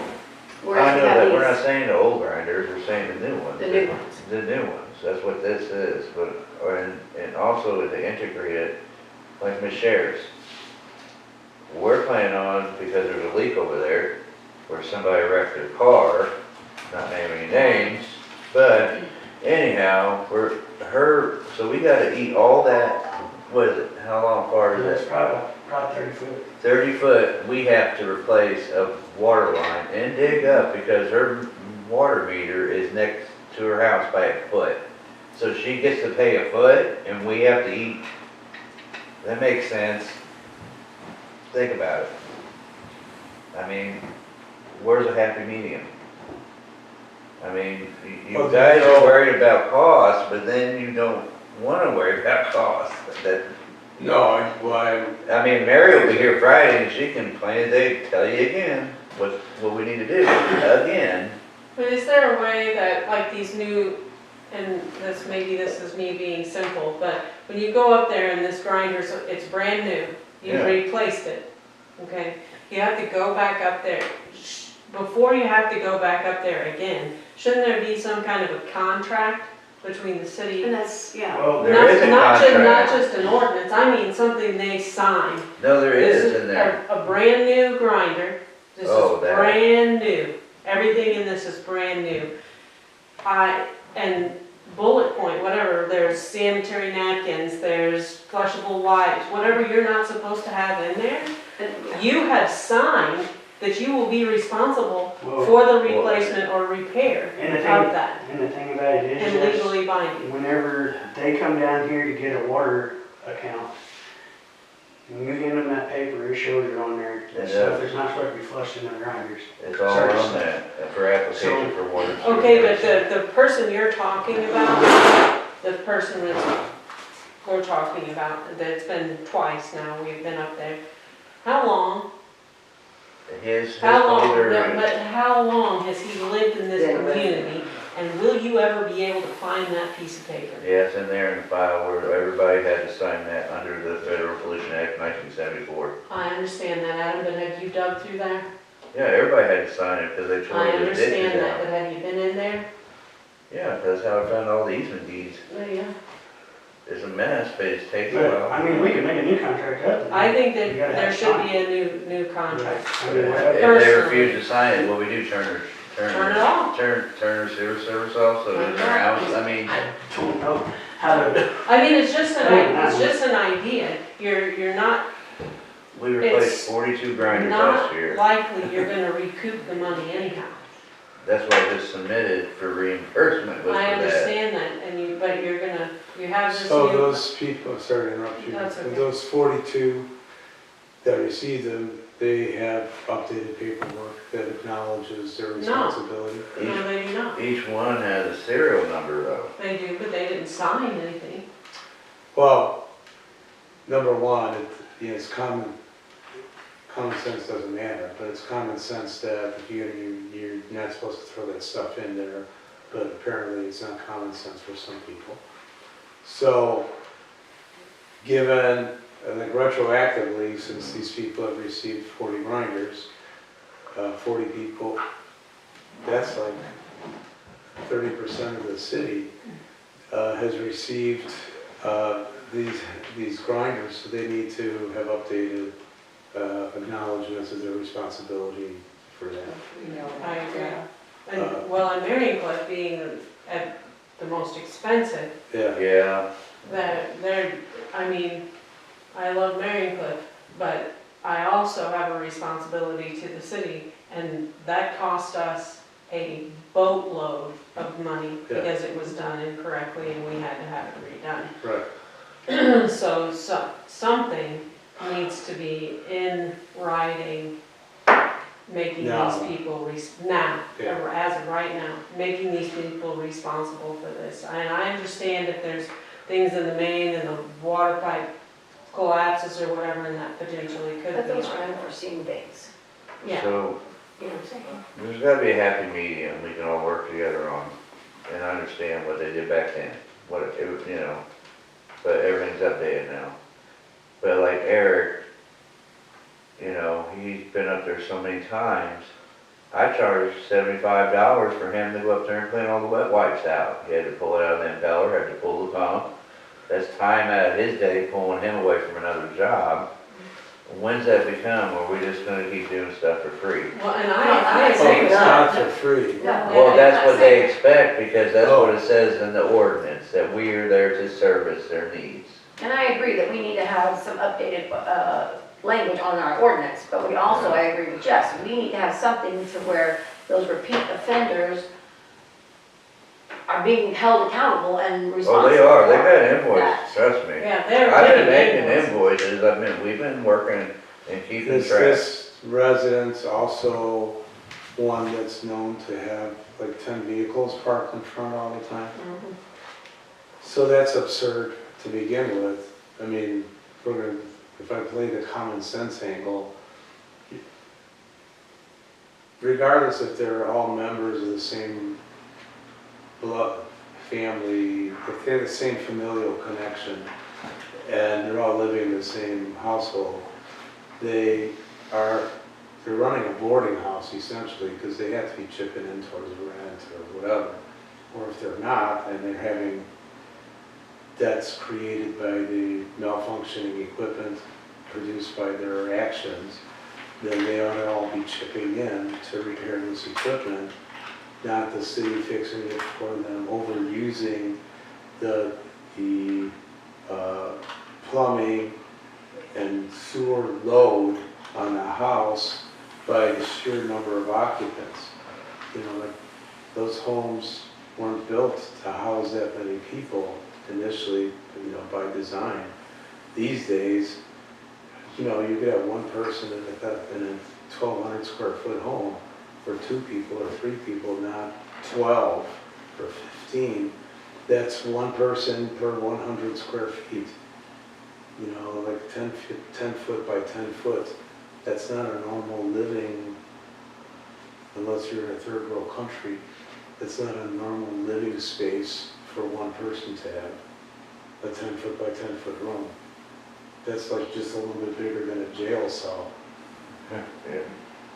So, anyway, that's a separate issue, but there shouldn't even be any debate on whether they need to pay for it or not. They have to pay for it. They broke it, they misused it, and it's on them. And they're straining the system by having that many people in there. And that's also on them also. They need to factor that in to however people pitch in money to the pot to pay for stuff. That's on them. And that's in this, As that's the is- ordinance too. Shoveling out their parking spots for them. Because they, Are these vehicles, Doc, are they permanent, like always there, the same way? you can drive by any night and there'll be at least 10 vehicles there. Are they the same 10 vehicles there all the Pretty time? much, I don't. I'm just record gonna them. throw this out here, I know how much the water bill is at this residence, and my guess is there's 5 or less people living there. Huh? There aren't Really? really. Well, it's a surprise because there's more, I mean, So we'll are go these by tonight vehicles- after the meeting. Well, and Are these I'm just vehicles saying that, registered? I don't know. All I know is how much the water bill is, and I'm comparing it So water to meter? somebody else's bill that I know, Right. and I know how many people live in that other person's home. So 5 or less people are living in the home you're talking Maybe about. they need to have their water meter checked. They might. So what's our next step then if they refuse to pay that money? Cool, that. Yeah, that's what I do, because where's the legalities, you got disability, you got all kinds of stuff that makes into that. You don't wanna violate any of their rights, you know? Well, There is no right to water in the state of Missouri. They have to have electricity, but you do not have to provide water. I mean, they need to just step up to the counter and pay the bill for the meter. And that's They it. do. I mean, If they yeah. do, then that's problem solved, you know, so we're wasting time. Well, and Adam's idea was potentially, if Frankie has to go up there, Eric has to go up there and dig wipes out of this grinder, I add $75 to the water Absolutely. bill. The only problem is that goes through subs and then it messes up subs. You know what I'm saying? It messes up our For small. reading of the meter and Yes. the billing. Yeah, Yes. it Well, messes- then maybe the billing Separate for upkeep can be, have a parallel files attached to it. Or I can do it through QuickBooks, so I can develop invoices through QuickBooks to, I would divide, split repairs off of the main service. and I can also ask the subs if that can be something that I can add to it. because there's a trash line for trash. There is a pickup. trash line, can we put maintenance there instead? You know, but you'd have to bill specifically someone, I'd have to be able to add that charge to it, I would have to ask them some questions. And it's not inflation, I actually, from your prevailing wage you got from the county, and that's how I got the $75 rate. It's based on, like, his operator status, Everything else, since they're certified, is $75 an hour.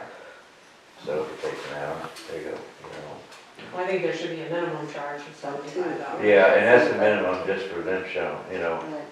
because they gotta pull pump up and then take all that apart. You still do diag testing, you gotta call E1 or, take pictures and send it to them. So I mean, it's fine, you gotta do a lot of If stuff. they document their time and what they're doing, then you Yes. do your billing off of that, and that's Mhm. just a clear. And they are doing that. They do Yes. document what Yeah, they're doing. great. Well, then, Why don't you, well, I guess we can sit on this and then next meeting, well, I would, so, I mean, we just started this, we discussed this at different times already, but this is the first time that it's presented in written form. So we acknowledge and accept this proposition. It needs a little more work, both on wording and understanding, because I'm sure we have feedback from the public. well, This too. you can do a motion to adopt first reading and then the next meeting have it where it's finalized So and we each did- week, Okay, if you wanna do that, that way it's in motion and then people have the right to speak if they wanna complain about it. all right. Or have, what I'm saying. And it does cover water and sewer, because 419, 420 kind of hand in hand. If you want me to print out 30 pages and you can go brain dead, have at it, that's me and Jessica. I do, it is, and it is big. It's, So if you want to read the whole thing, I can sure show you where it's at. yeah, And then Frankie, you mentioned the gravity feed factor. That's a significant factor too, that once it's gravity feed, and then when that occurs, the grinders for 90% of the town will be eliminated, right? Yeah. And it's just gonna run straight from the line to gravity fed to the main sewer. Mhm. And when that's done, will there be fresh lines put in from the house? So that'd be, well, so technically the way that will probably happen is where the grinder sits Yeah, or whatever. That line will probably be intercepted right there on the backside of where the inlet comes into the grinder pit already. And then it's gonna be fed out to the road anyways, to its and then grid. previously, we've had issues with PVC versus galvanized, or different types of connections, or that green pipe. that's- Well, a lot of your pipe, your sewer lateral pipe, either gonna be clay, Orangeburg, or PVC. I mean, And- there's and- some cast, but I don't see very much, a whole lot of cast in sewer lines, because hydrogen sulfide eats up steel, so. Yeah, but Adam mentioned that there were a couple of the sewer lines which were that green PVC, which is real thin, that, Yeah, it's SDR 35, that's what that is, which are high pressure lines inside our sewer, our mains and stuff is all Schedule 40, or, or it might be SDR 21, it just depends on where who put it in, what put it in, but it is PVC, it's thick wall PVC. but R35, you could look at it wrong, and it'll crack. Well, yeah, and a lot of times they do use that for lateral. But anyways, because it's drain tile, there's no pressure on it. But I advise not to use it. Yeah, so what about ground pressure? It's, Or it if you plays a put, factor on all of it. yeah, but if you bed that in rock, which has sharp edges, gravel or something, and then you load it from above with 20 inches I mean, of dirt or it's still something. gonna hold its radius. It's gonna hold its radius, but it's just the point about it is over time, it'll start rolling out or, Yeah. A lot of times that pipe there is actually used for basically for drain tile for your guttering system, and you're only about 6 inches in the ground. I mean, Yeah, but- which brings us back to the beginning of the discussion, because if I were a homeowner and that crappy pipe broke and it was dug up and I looked at it and I'm going, you're expecting me to pay for something that I never would have put in there to begin with.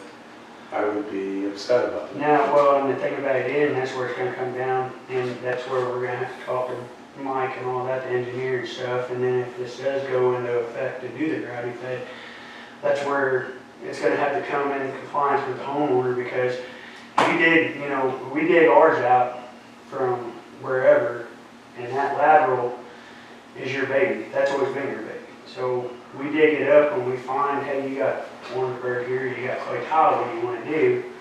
Then that might be on the owner's part that has to fix that to the house, to our, you know, to connect with us or whatever. Okay. I mean, it's no different than us putting the water lines in and we tie in the copper, but you got value on your side of the meters there. That's not, I mean, it's not our problem, that's Right. your problem. Right. So, you know, Okay. All right, well, that's something most people don't know, yeah. and they're living here, and then all of a sudden they get hit with stuff like that, so they need to be educated about it. So, Yeah. thank you. So, I guess, should we make a motion to come, this is the first reading? Yeah. And with the provision that this be rewritten Yeah. for the next meeting? All of you guys can put your input into it, and then the next meeting, we can change what Right. we want to. Will there be a work session between this meeting and the next meeting, or It's up to you guys, we probably need one if everybody's got if time. we're doing I know stuff like everybody's this, busy. it might be a good idea. So, I mean, if you guys wanna get together and decide what day and what time, we can do a work session and. Yeah, because that's a big deal, and Yeah. it for everybody, and it represents, you know, potential financial investment on a homeowner, so we need to do this for them and ourselves. Yeah. So it's properly done. And it is one of them deals, and, you know, Frankie, we try to do it if they don't want, if they. No, I know how hard you guys We work. try to save them money and do what we can, I mean, but when they abuse it and we keep them back and back, and they call them, and it's not just that person, we get calls and they cuss us out. And it's not us, you know, and then it's in the middle of the night.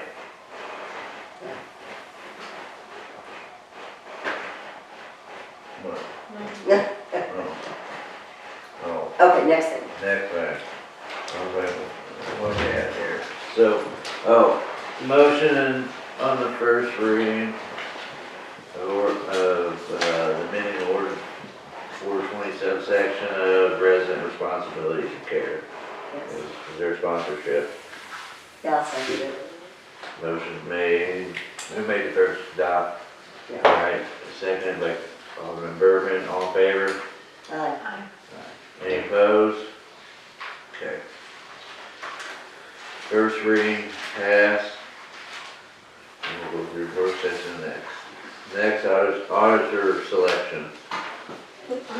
Okay, so we talked about the expense of this auditor, it's about $15,000, and, there's this city clerk email group, and, $15,000 is about the going rate.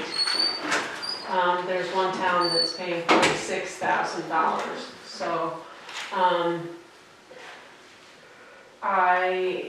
there has to be a bill to do this, except that I don't have everything that I need from the auditor in order for me to develop a bill for you guys to vote on. So he's gonna call me back tomorrow. I'm sorry that, No, it's I'm I not, didn't know that, we're not. sorry. no, that's okay. So I'm not prepared, but we did talk before about the cost of this, and $15,000 is about the going rate for an So you've audit. done your due diligence, Yeah. getting assessments of I have So you done write that. down here. So, when he calls me back tomorrow, I think there has to be an ordinance, I don't wanna sound like a dummy, because there hasn't been an ordinance since 2017. So, there was an ordinance in 2017. So my assumption is that there probably shouldn't be one now, is my guess. I'm gonna call Darla and make sure I have all my ducks in a row before I try and talk If to there you. was an ordinance already, do this, I need It's an an annual annual, one. annual. What, their annual? Because they're date specific. Oh, okay, The ordinance in 2017 was date specific. fair enough. So, Yeah. I'll have my ducks more in a row next month when I have.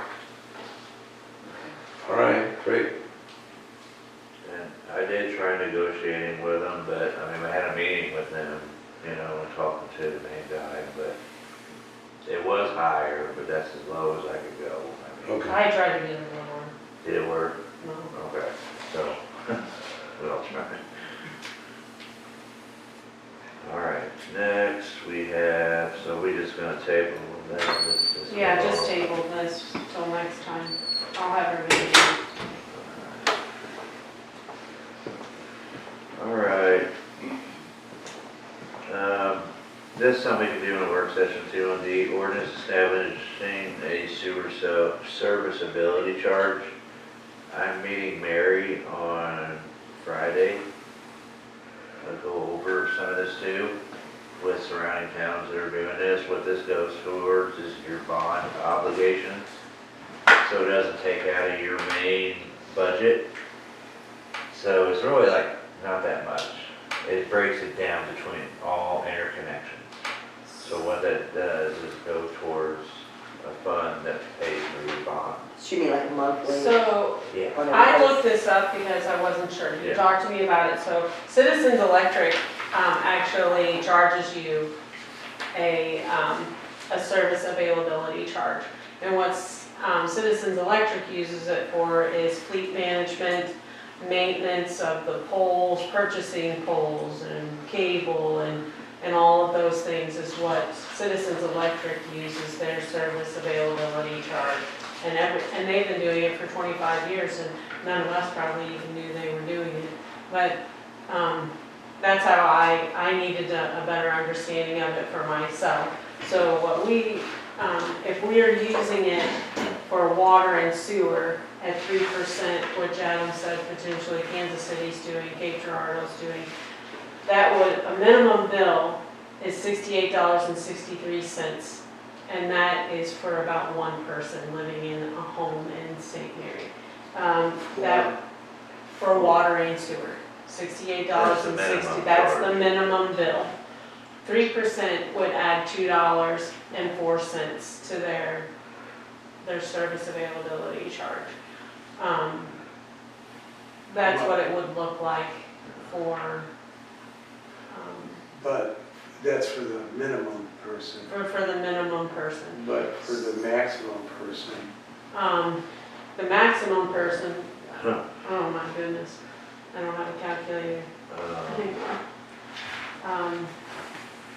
The maximum person, we're gonna go, that's close to, it's close, I'm gonna say $450. It's $13.50 for a $450 water/sewer bill, which is probably the largest monthly bill that we deal with. Or we, and then commercial without, Even commercial, yeah. well, Mako management obviously is more expensive as far as commercial is concerned because it's multiple. But as far as one entity, not even the gas station is more than that. Well, Marion Cliff has the largest water bill, obviously. Yeah. But, and that would be significant for them also What we could do, because theirs runs about 3,500, that's just a guess. that's about average. Yeah, that's an extra $105 for them. And then if you don't pay your bill on time, that's another 10% that people already get upset about.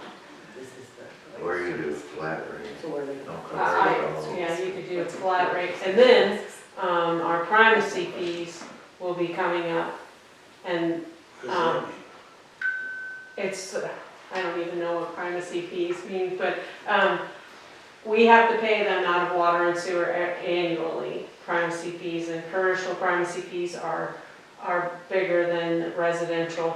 And up until now, the city has just been paying the primacy fees. And when I talked to Missouri Rural Water, actually the residents should be paying the primacy fees. So that's gonna be, and it's just an annual flat fee, it's like $2 in June. But a lot of people pay close attention to their water bills and they're gonna say, what is this $2 for? It's a state mandate. Yeah, it's like Yeah. a regulatory It's- fee. I mean, we have to. Didn't we have that years ago? Because I remember in the Yeah. Started summertime, in 1992. Yep, in the summertime, there was always an extra charge on the whole bill. yeah, and then, Yeah. yeah, that, it was, yeah, like you said, 92, it's like a regulatory charge, just like your phone bill. If you look, there's a privacy fee on it. If you look at your whole breakdown, they break it down. So, But that's gonna start this summer. So if somebody were to ask us, like this service availability charge, and they say, well, what's it gonna go toward? What do you think? Well, Adam's intention would be for it to go into a separate account for, So it says that water utilities collected on behalf of the state, 2% stays with the utility to cover collection costs, and the rest goes to DNR. so what his intention would have been would be for vehicle maintenance, parts we have to buy, like the dump truck needed a new starter, that was $800. But not fixing anything on somebody's house? or No, anything? Okay, no, so it's not just for fixing it's not for fixing anything except No. for maintaining, buying tools, yeah, it takes pressure things off, like that. yeah. It takes pressure off your water sewer budget when you have this service charge, 'Cause but that would be different than water sewer, so Okay. tools, they typically, I mean, they call it pretty much an operational maintenance. That's where it's allocated strictly for that. so it doesn't pay for employee, there's no payroll involved, nothing like that. It's strictly Yes. for maintaining the equipment they need to provide a service. And That makes sense. I and mean, by doing that, Well, this says it goes to the state legally, that these monies go to the state, and if they don't do it, then the DNR will take over regulation of the Are you water. still looking at the So, FERMA, or are you looking yeah, at the- this the- service availability? The primacy fee. Primacy. So when you pay it off your water bill, I then in turn have to write a check to DNR. Okay. Or I write a check to the state. So this Right. isn't, it's not income for the city of St. Mary's, it's just paying a bill. Right. and and this also would help where we won't have to raise so aggressively on sewer side because operational maintenance costs, all that going on. It kind of lifts a little bit, it's like going throughout the year, that money's going in the fund, it kind of funnels some of them, operational expenses versus not, and all of a sudden you're slammed and, So you're suggesting a separate sewer service availability charge? yeah, Based on a percentage that mimics the primacy fee stuff, or? it's based on like Cape Girardeau and other towns, like 3% of what, they're just sewer side, they don't count the water, you don't build, or you can combine the two, because I guess it's mixing together, right? Well, it doesn't have to. You don't have to, but you can. You just do it off sewer if you wanted to. Some do, towns that have the money, in the summer months, they give them a little credit. If you do that charge, they'll take a certain percentage off from June to August or whatever, off your sewer, just your sewer, that's it. The water you still pay, but we're not in a position to do that. But this would help offset some of the operational maintenance and other costs for the wastewater treatment plant. And then also when it comes to it, that fund right there, when we run the numbers, okay, we have that in there. So we can say, well, that's there, so instead of this much budget, we have that now too. Just be a separate line item. Does that make sense? I'd have to see it on the big board. Well, if you look at your bill from Citizens Electric, they charge you the same thing. Well, and I don't, it goes to when the power goes out or a pole breaks the line, all that money gets allocated to that fund for that reason. So this is separate than the primacy. Yeah, Yes, primacy, if you go to the so, I state, mean, we don't get we nothing have- off that. Yeah, that's not income. Yeah, that's the DNR. But what Missouri Rural Water said about the primacy fee is that it should have been being billed to the resident all along and not an expense the city was paying Oh, on its own. Because, I mean, we've just been paying it. And Since Darla 92. said, why? Why are you doing that? So, but it's an annual fee, you'll see it on your water bill around June time, and it'll be a couple bucks. so it's annual, Yeah, it's just just a once. one-time, Yes. Yes, And it's different than but this. this would be a deep. monthly charge. This would be, this so is this, separate. yes. And And this would, this one's called, the monthly one's called the what again? It is Service called availability. Service availability. Okay. So if anybody asks, it's not payroll. It's not to buy anything except what they need to maintain their equipment to provide proper water and sewer availability to the customer.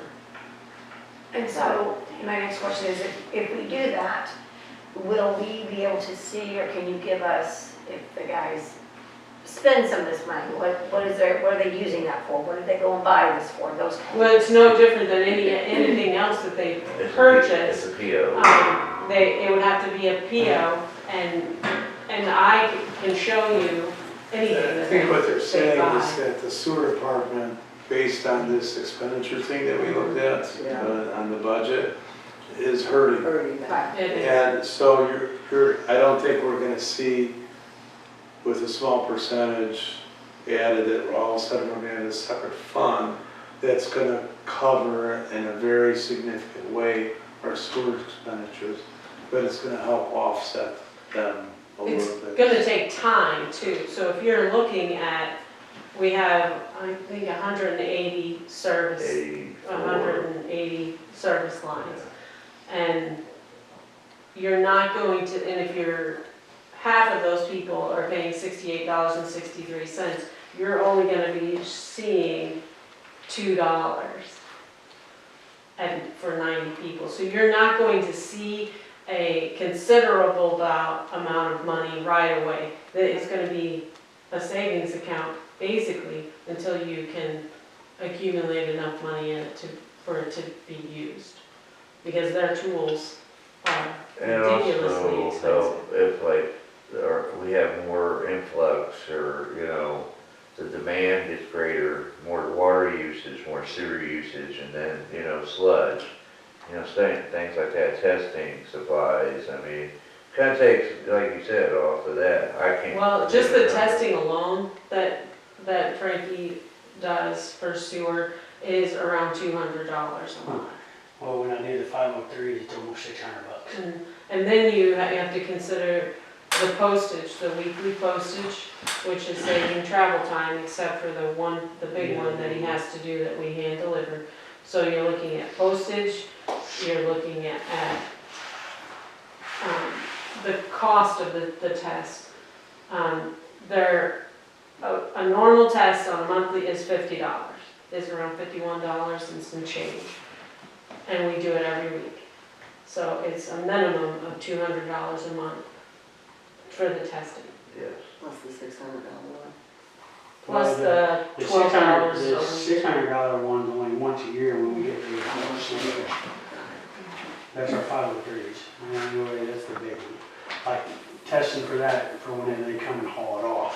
That's the only reason why I do that. But if we're not hauling it off for a year or whatever, we don't get charged that. It's only when I take that test.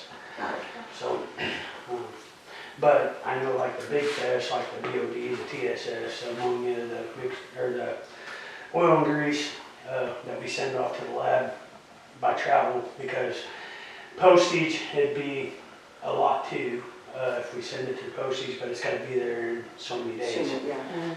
Or be there within a couple of days, cause it's only like a 5-day test. And if it's not there, then they dock us for that, and DNR don't like that, so that's the reason why we have to hand deliver it, so. It's just a cost to continue maintaining operation and services to each resident. That's what that fund's created for, and offset your budget so it doesn't look so bad, you know?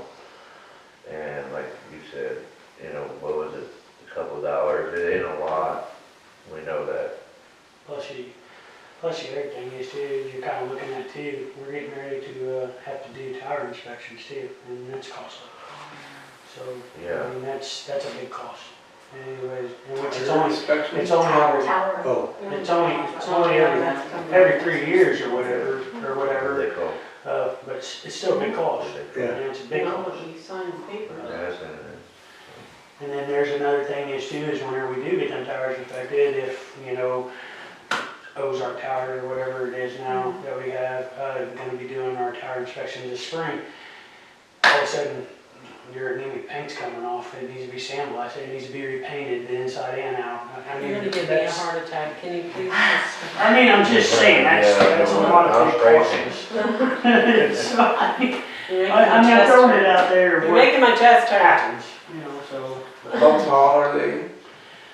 That one out there is 80 foot, and that one up there is 203 foot. From the ground to the top? So, yeah.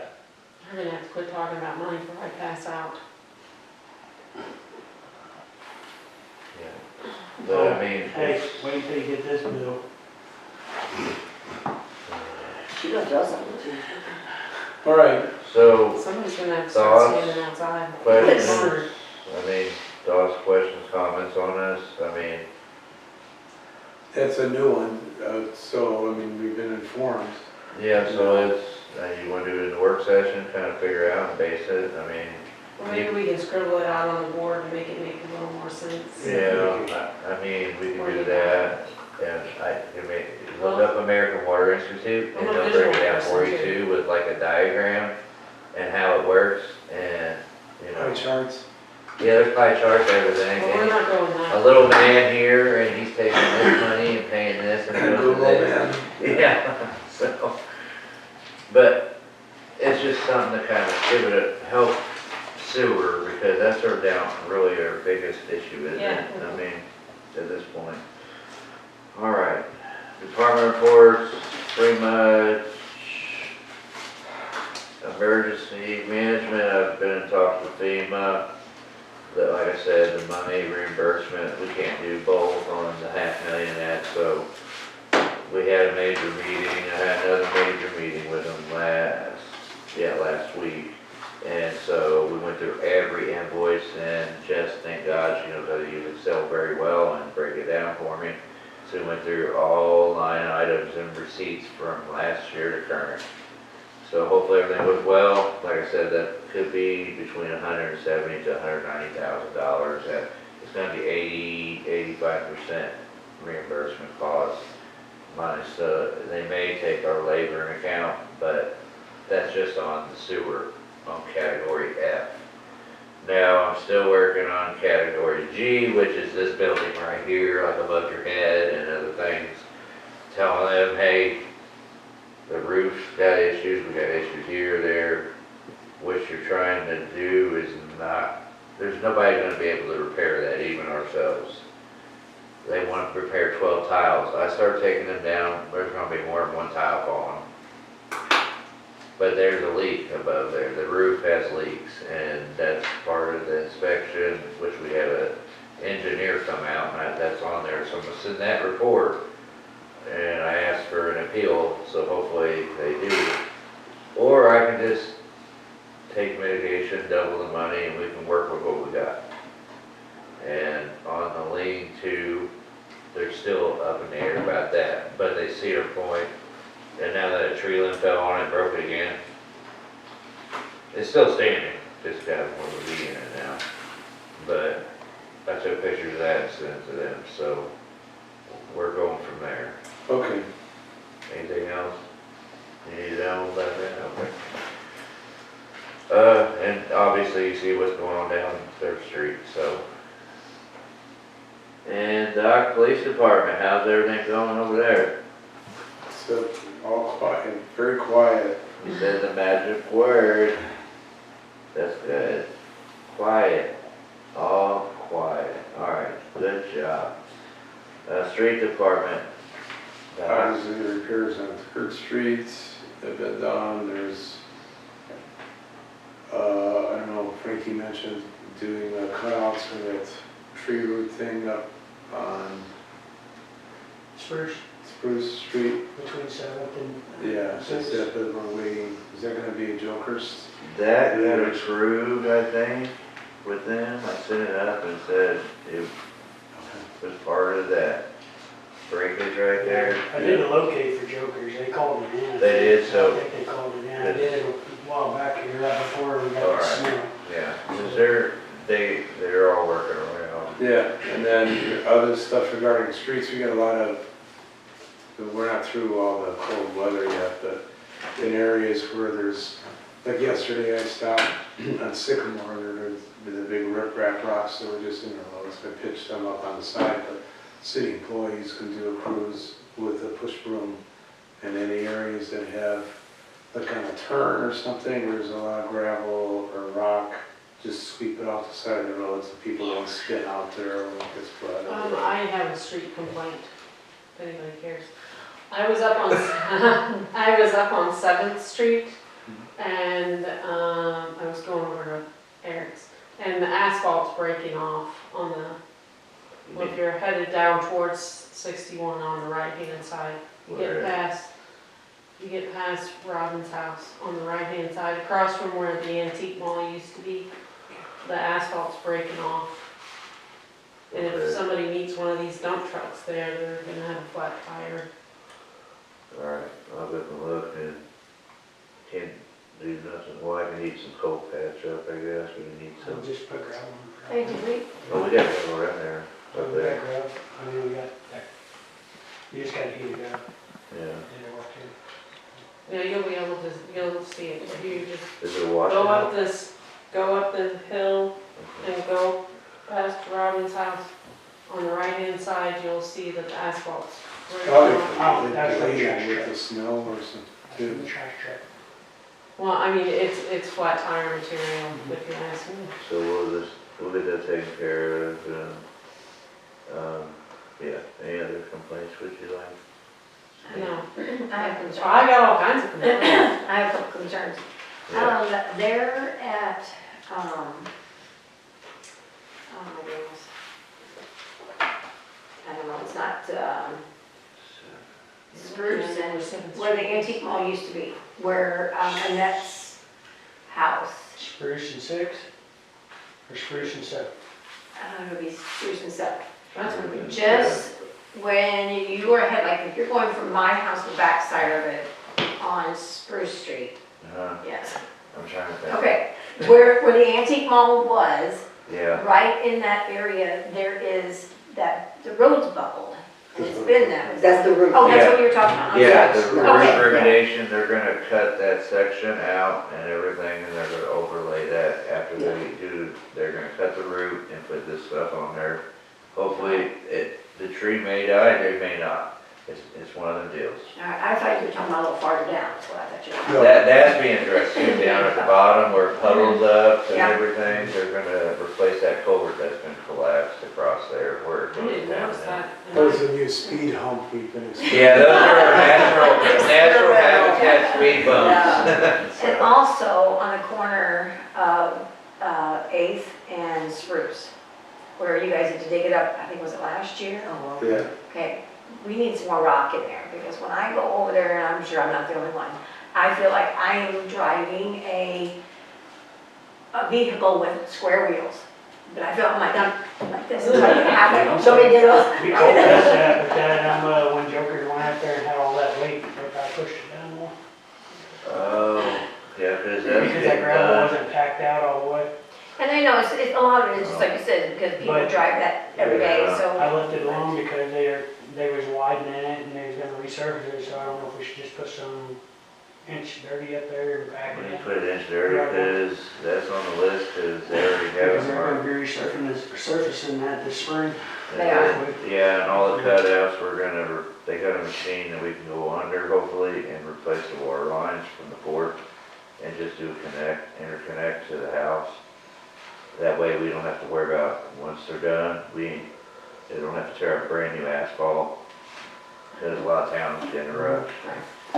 So they're gonna work with us on that. Okay. But yeah, that from Gary Menard, where you live, right Yes. there, a little bit past there is where they're gonna start. I know people down the road there from Frank said the road was bad, but they did a scan and there's nothing wrong with the asphalt. And from, down that way, it's just from right by Gary Menard's Right, and going down towards the. and that, yeah. And so they're gonna hit that and taper it on Spruce and kind of like your house right there, so. Okay.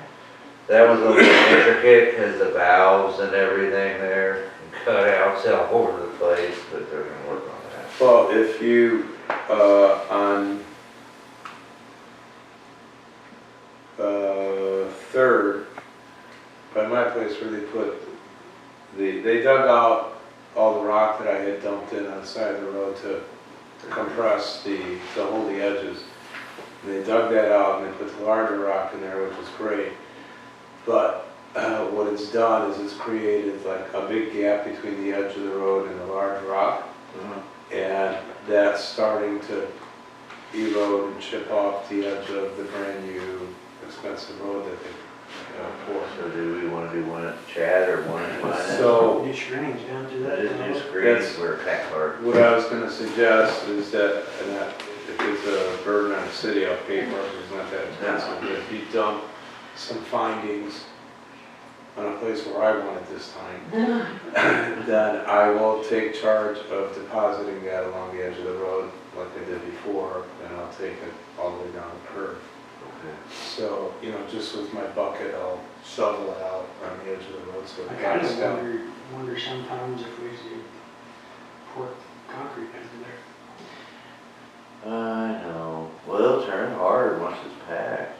Well, I know, but what I was trying to say is, since you already got that riprap in there, I wonder if we could trough that with concrete. Don't put a lot of, Just put some quickcrete in the gaps and where it all kind of binds it together. like mixture concrete, like gold fill. Yeah. But I don't I know. don't know if that Well, would- anyway, I'll take care of the finding, I'll do the labor on the findings part.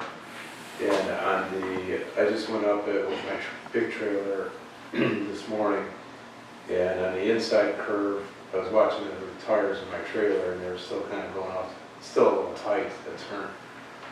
The rocks help a lot though, because when the UPS trucks going by, then they are more stable, they don't sink and bottom out like they did.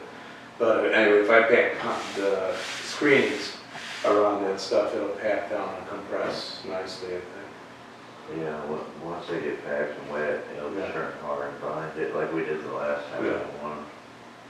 So I'll have to get some screenings, I can haul it or see what they're going for. They're probably, hopefully, they should have enough. A little bit of nothing. Do we have any up there staged up on 6?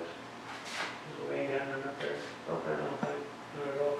They could dump it, We just got inch dirty down the plant. okay. they could dump it on the side of the road behind my car in front of the Wolf House.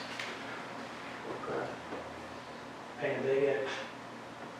Yeah, right over the sewer line, no, the water line. And open all the valve cans up and just fill up. Alright, so Alright. I'll get that, I got that list. Rock on 8th, so we'll probably use the same thing there, because that pack's pretty good too. And we'll take care of your Fix that, your because I've been traveling that route. emergency, just put It's an starter there. emergency. If I get a flat tire, you will be the first person to hear about it. I don't know. Alright, dump truck, well, alright, hit that, so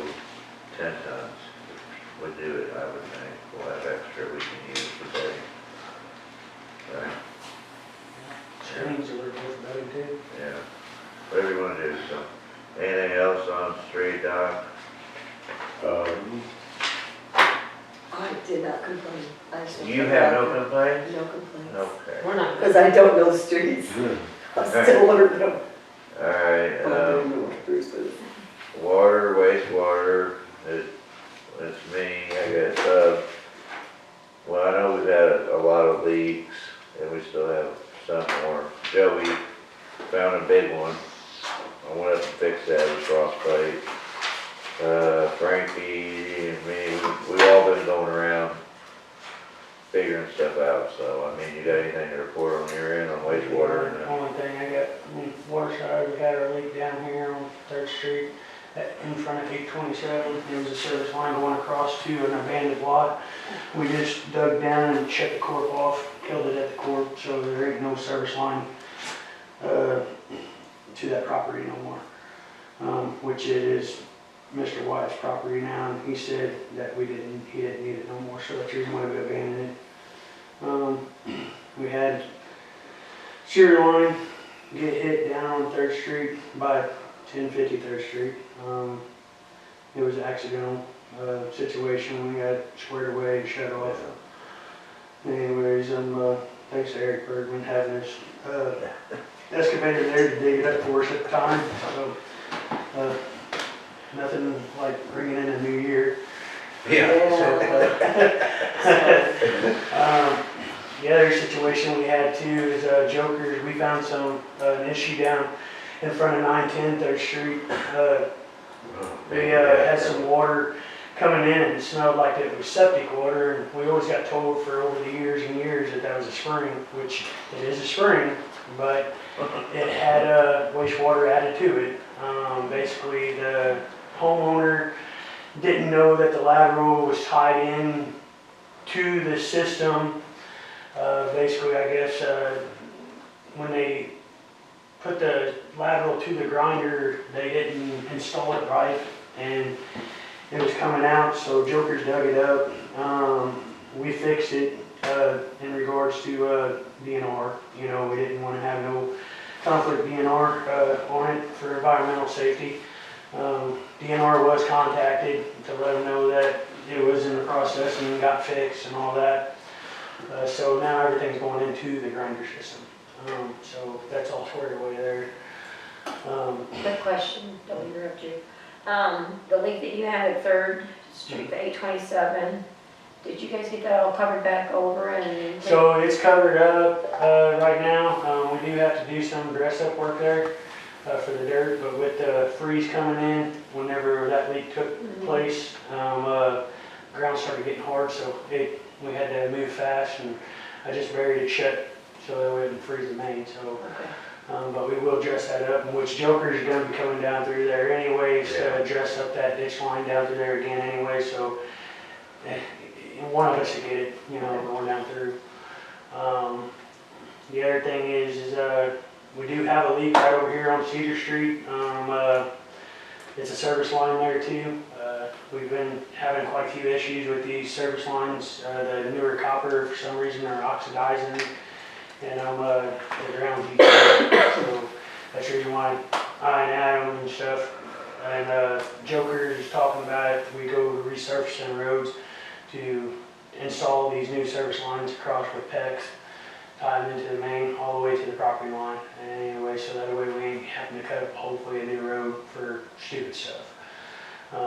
Which I know it's going to be a little bit of a cost, but PEX ain't that much, and they're willing, Jokers is willing to borrow a machine whenever they're not available for us to do it. And then they have a puller too that if we can pull it, we'll try to pull it, but if not, we'll have to dig the whole road up. So anyways, because I know gravel's like Chinese finger cuffs, you know, and you don't like it. And the other issue is we have went through some bleach right now. One was because of the frost plate blowing out up at the Bosler Funeral Home, the old Bosler Funeral Home up on H Road. The meter's out of sight, out of mind. Nobody called us. There's probably 100,000 gallons of water went through that. And that happened with the freeze. We've been sitting around 29, 28, 30,000 gallons of water. We were sitting here trying to find a leak, and we was looking in hot spots that we know that could have an issue. And out of the blue, Joey's reading the meters and water's pumping out of the ground like an artesian well. So anyways, that's the reason why I had to fill the bleach up and barrel up twice this month. One was the first of the month, now we're in the middle of the month, it's filled up again. Our usage went down a little bit. This leak over here is not, I can't say it's not extreme, it's the service line. I'm pretty sure it's leaking underneath, but we have to get parts from our distributor because of the way we're gonna do it over there. And take care of, kill a bird or two birds with one stone. That's what we're gonna do over there. Because like he was saying, and I've been saying this too, these meters, that's, 60 feet up in the yard or whatever, I mean, that's a lot of material on our side.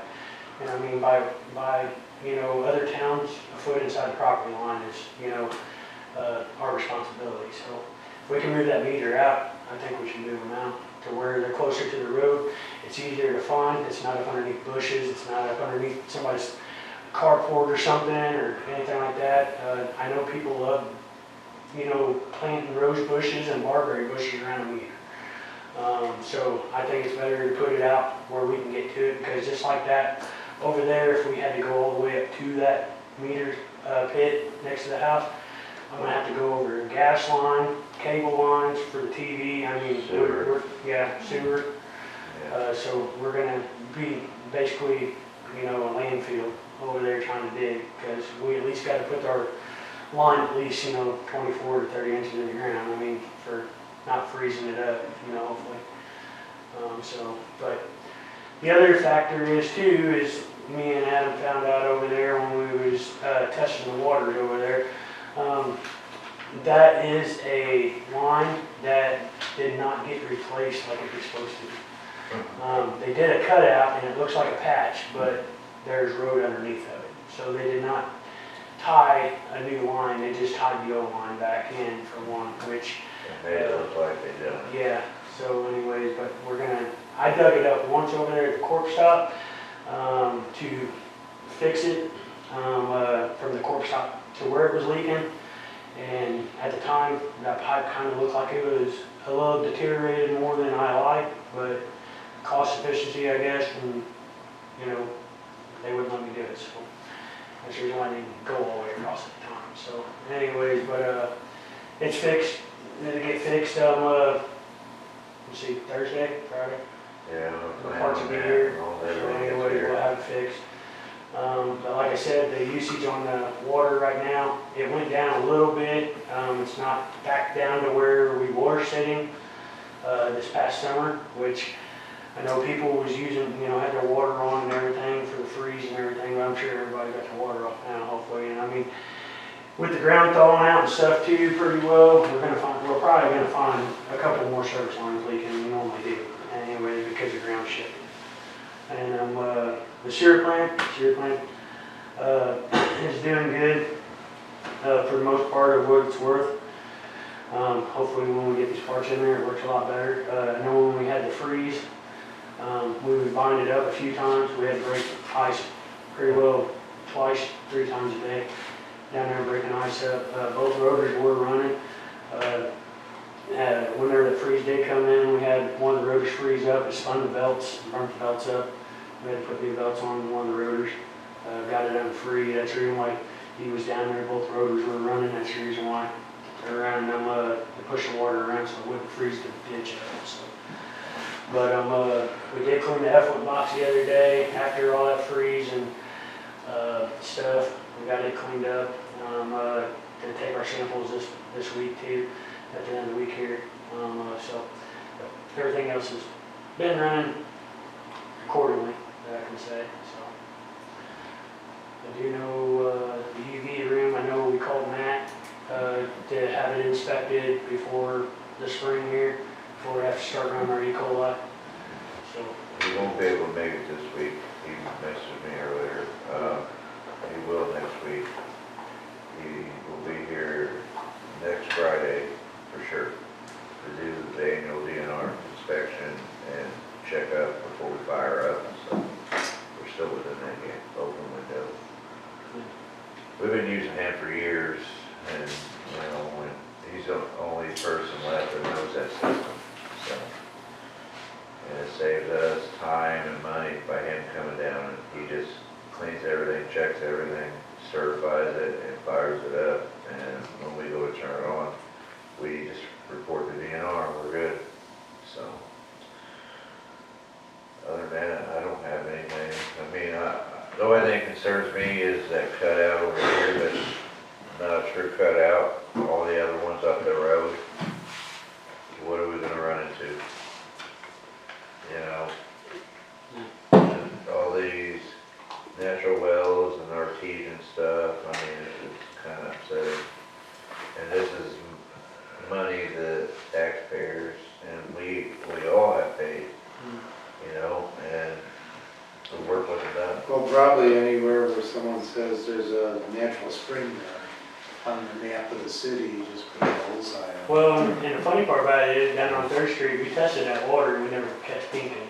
And anyways, that's what was throwing us off on it. But then when we seen the toilet paper, we know that ain't supposed to be there. So, down here, H27, what was whose leak was that? that was that line going across to Carl's lot over there where Rodriguez used to live. Okay. I couldn't remember which one that was. Is there a problem still over there, or? We just got to dress it up. It was because the ground was frozen. There's some asphalt there. It's where the sign's sitting at. Oh, I was wondering, Yeah. was there a complaint or something made, or? No. Oh, I No, didn't I know was if there was a hole there. I seen our sign there, but I thought Joker was gonna use it. Come back up. The only other place we need to dress up too with some dirt is up there by the tower because I guess they're not going to repair that because that was an old line. They still haven't repaired it. It's still sticking out of the ground? Yeah, so we need to, I guess, get dirt and just go over top of it and dress it up. So, Alright. and then we need to put another load of gravel on the water tower road if we can. So we need all gravel, I guess. Yeah, Water Tower Road. I would, I don't know if you have a smaller section of culvert, but I would widen that access road to it, because I was moving some rock on, because it was dry. When I was plowing, I noticed there's a really steep drop off there in the culvert. The road's only so wide, and it's just, the culvert ends right there. So I probably sister another 4 feet of culvert on there. We'll have to watch that too, dude, because there's a valve right there too. That's inside that big line, so we gotta watch what we do there. Right. Well, if you would supervise that and try to widen it a little bit in some way, probably be good. The only other issue that we have in the roadway, which was on that part, as soon as the weather breaks to where we can not have no rain or anything up at Marion Cliff up there at 4th and Elm there, we have a sewer valve that we have to cut open the road, dig down and reset that sewer valve so we can get on it, because that's the one that goes back to Marion Cliff. So when we get, there's a cone in it right now, but we do have to open that up. There's phone lines there and stuff, so we were trying to, the weather kind of threw us off whenever that happened. So. Sure. But that will get addressed and fixed. Do we have a demolition saw or concrete cutter? Yes, Yes. we do have a demo saw. Good. So we're ready on, we're good on that one. Other than that, Eric's been in class, so everything goes good. He may test out after his 3rd week. If everything's good, the whole class has got to be percentage for DNR. So he may test out depending on how everything goes. So far so good. So that's good. So that's all I got on that. Park and cemetery. And Rose, you got anything, or I haven't Kathy?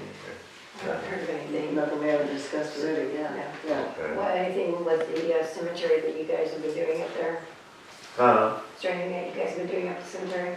There's been some trees that broke when we had that storm cut up. There's been more vandalism. Some people on tombstones, the old side, and pushed a bunch of them over again.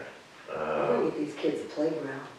These small adults, they're gone. people just doing it. I don't know what else. I know I was gonna ask Sharon. Sharon had a list of stuff she was doing, cleaning up, and so she was dealing with trash, and then down at the park, the bathrooms are gone. I mean, they're beyond, I mean, you have to restrict them out, redo them. I mean, they're just tore up, broke pipes everywhere, so. But are we gonna even do that? No, I told her to get lists, so if I needed for, you know, that DRA, for them to have pictures, because I'm trying to see maybe if I could get a little more money for the park, so it's a building, it is a building, and sanitary services to do something with, because we still got, if we do anything, we may tear them down, or I don't know what we want to do with them.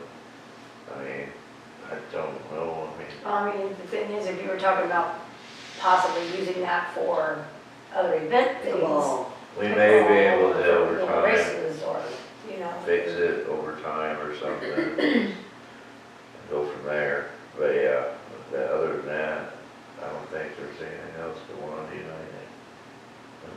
Okay. All right, anybody else with anything? Nothing? All right. Well, do we have, A motion to adjourn the meeting. all right. we'll second that. Motion made, second, all in favor? Aye. Any opposed? All right, motion passed, and unless you guys have anything, we won't have a closed session.